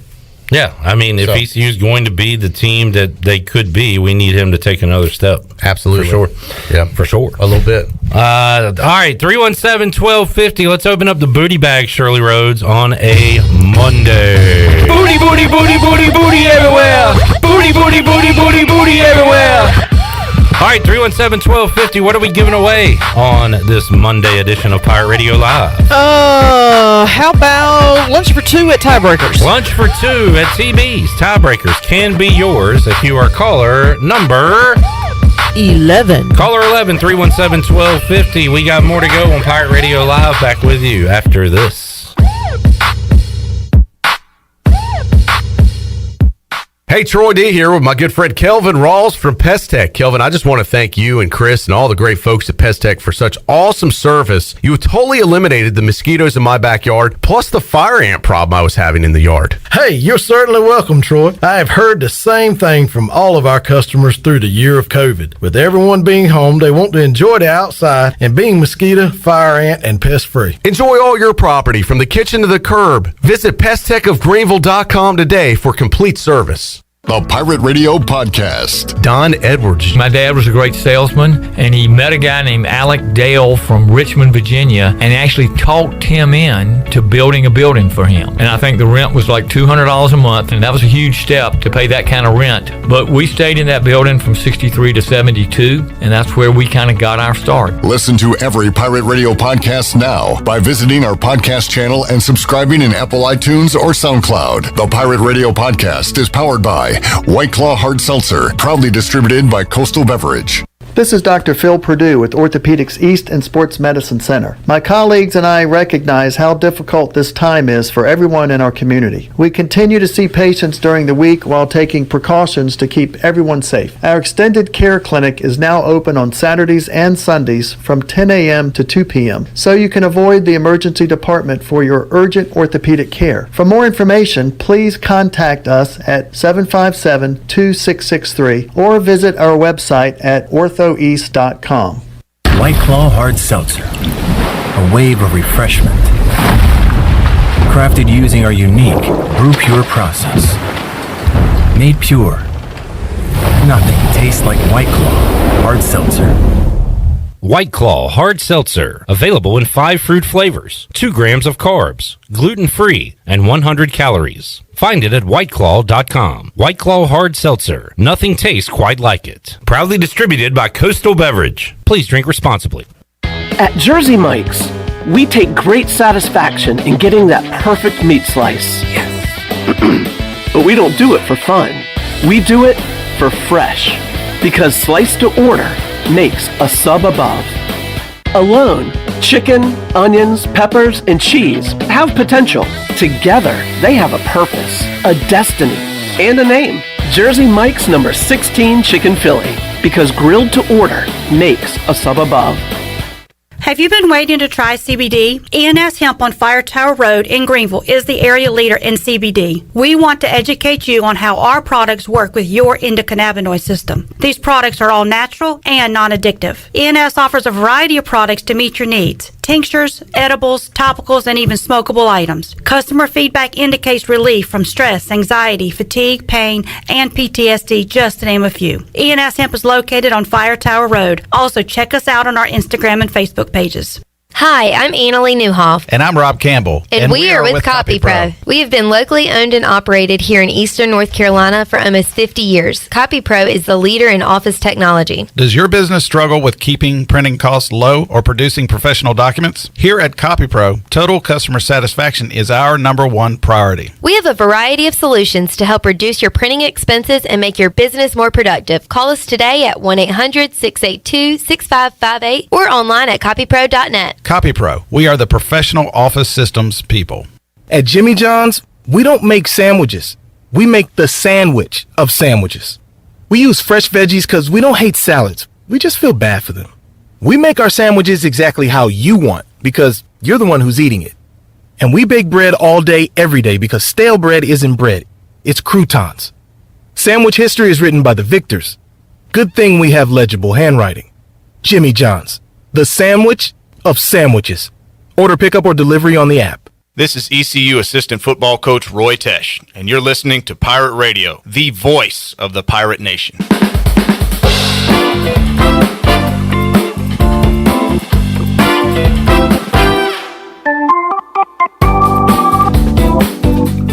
To Hour 3 of Pirate Radio Live. This hour of PRL is brought to you by Bud Light, reminding Pirate fans to stay in the game and drink responsibly. Bud Light, the official beer of the ECU Pirates, and proudly distributed by Carolina Eagle Distributing since 1989. Now, back to the show. Welcome back. Save lives, be a hero, and make $1,000 your very first month donating plasma at Grifols Biomat USA. It's the easiest way to make extra money. Start now at Biomat USA on 505 South Memorial Drive. Make up to $1,000 in a month and save lives now at Grifols Biomat USA. A better donor experience and better pay. And congratulations to John Caton of Grimesland. Picked up lunch for two at Tiebreakers. As a matter of fact, he just left Tiebreakers just a couple of minutes ago and won a freebie on us. Tiebreakers is open every day at 11 a.m. It is the best place to watch your favorite sports while enjoying the best wings in town, along with sandwiches, appetizers, cold beer, and more. Follow Tiebreakers on Facebook and Instagram for daily updates. Now, let's head back into the show. Here is Clip Brock. All right, that's pretty cool. To leave Tiebreakers, tune in to Pirate Radio, win a Tiebreakers gift card. That's how you do it, folks. That is the living right. I ate lunch there today. What'd you get? I got the lunch special. Kind of wrap? No, I went lunch special today. I think it's like $7.50. Your choice of sandwich or whatever on the lunch menu, which is big, by the way, includes a drink and a side. So what did you get? Oh, I'm sorry. I got the burger with the crinkle cut fries. Good call. Yeah. What kind of burger? Just a regular burger? Cheeseburger. Okay. Less tomato and pickles. Because they do have some gourmet burgers there. Yeah. Some there was the lunch special burger. All right. But that's a good $7.50, man. Yeah. That's a great deal. Especially with all the food you get there. It's a big burger. Yeah. Got to give a shout out to my friends at Tiebreakers. The game notes are out, Troy D. Love a stack of game notes. Yes. And love this, too. This is on the front page of the game notes. It says, feel free to call us East Carolina or ECU. Which didn't always say that, by the way.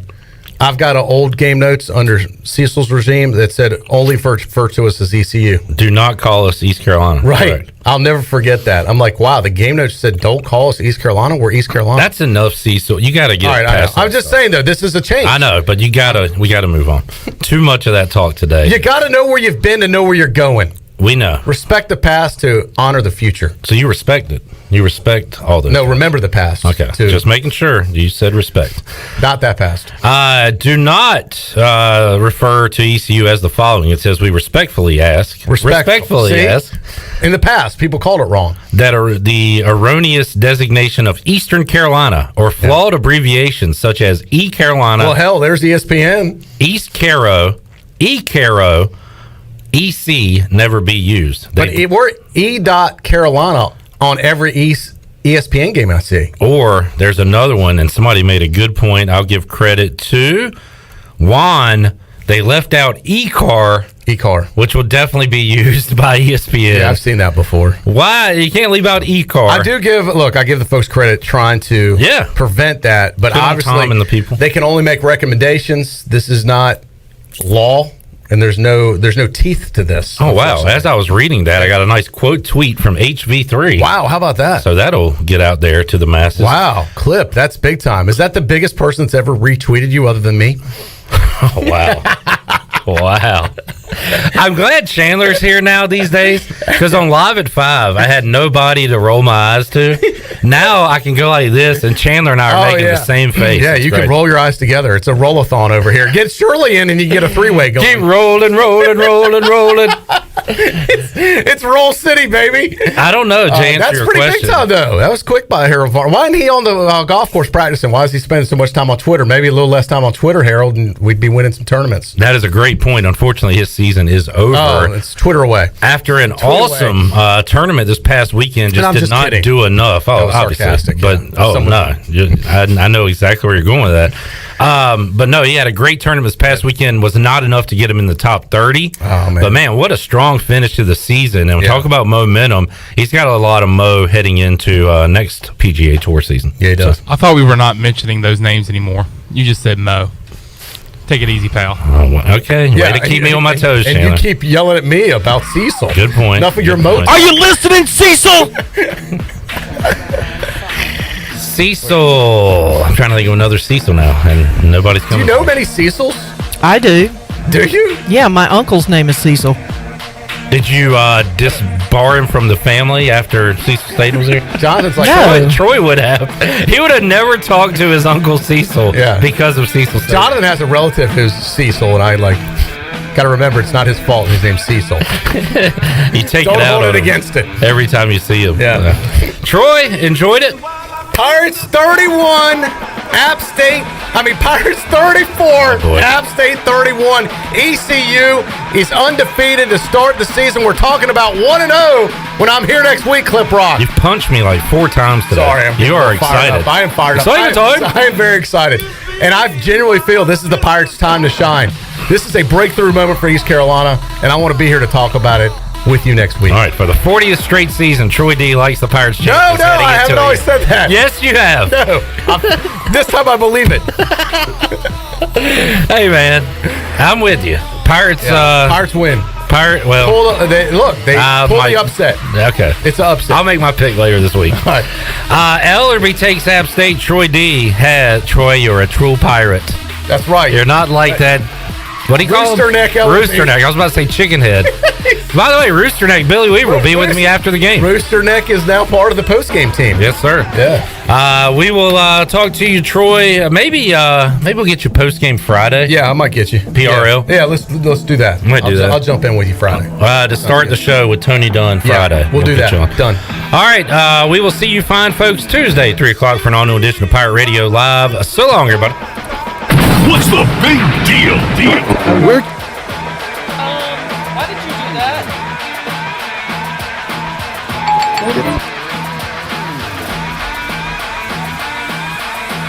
Thanks for listening to Pirate Radio Live, an exclusive presentation of the voice of the Pirate Nation. What's the big deal? Where can you get pizza, bread twists, specialty chicken, and more for just $5.99 each? Is it at Domino's?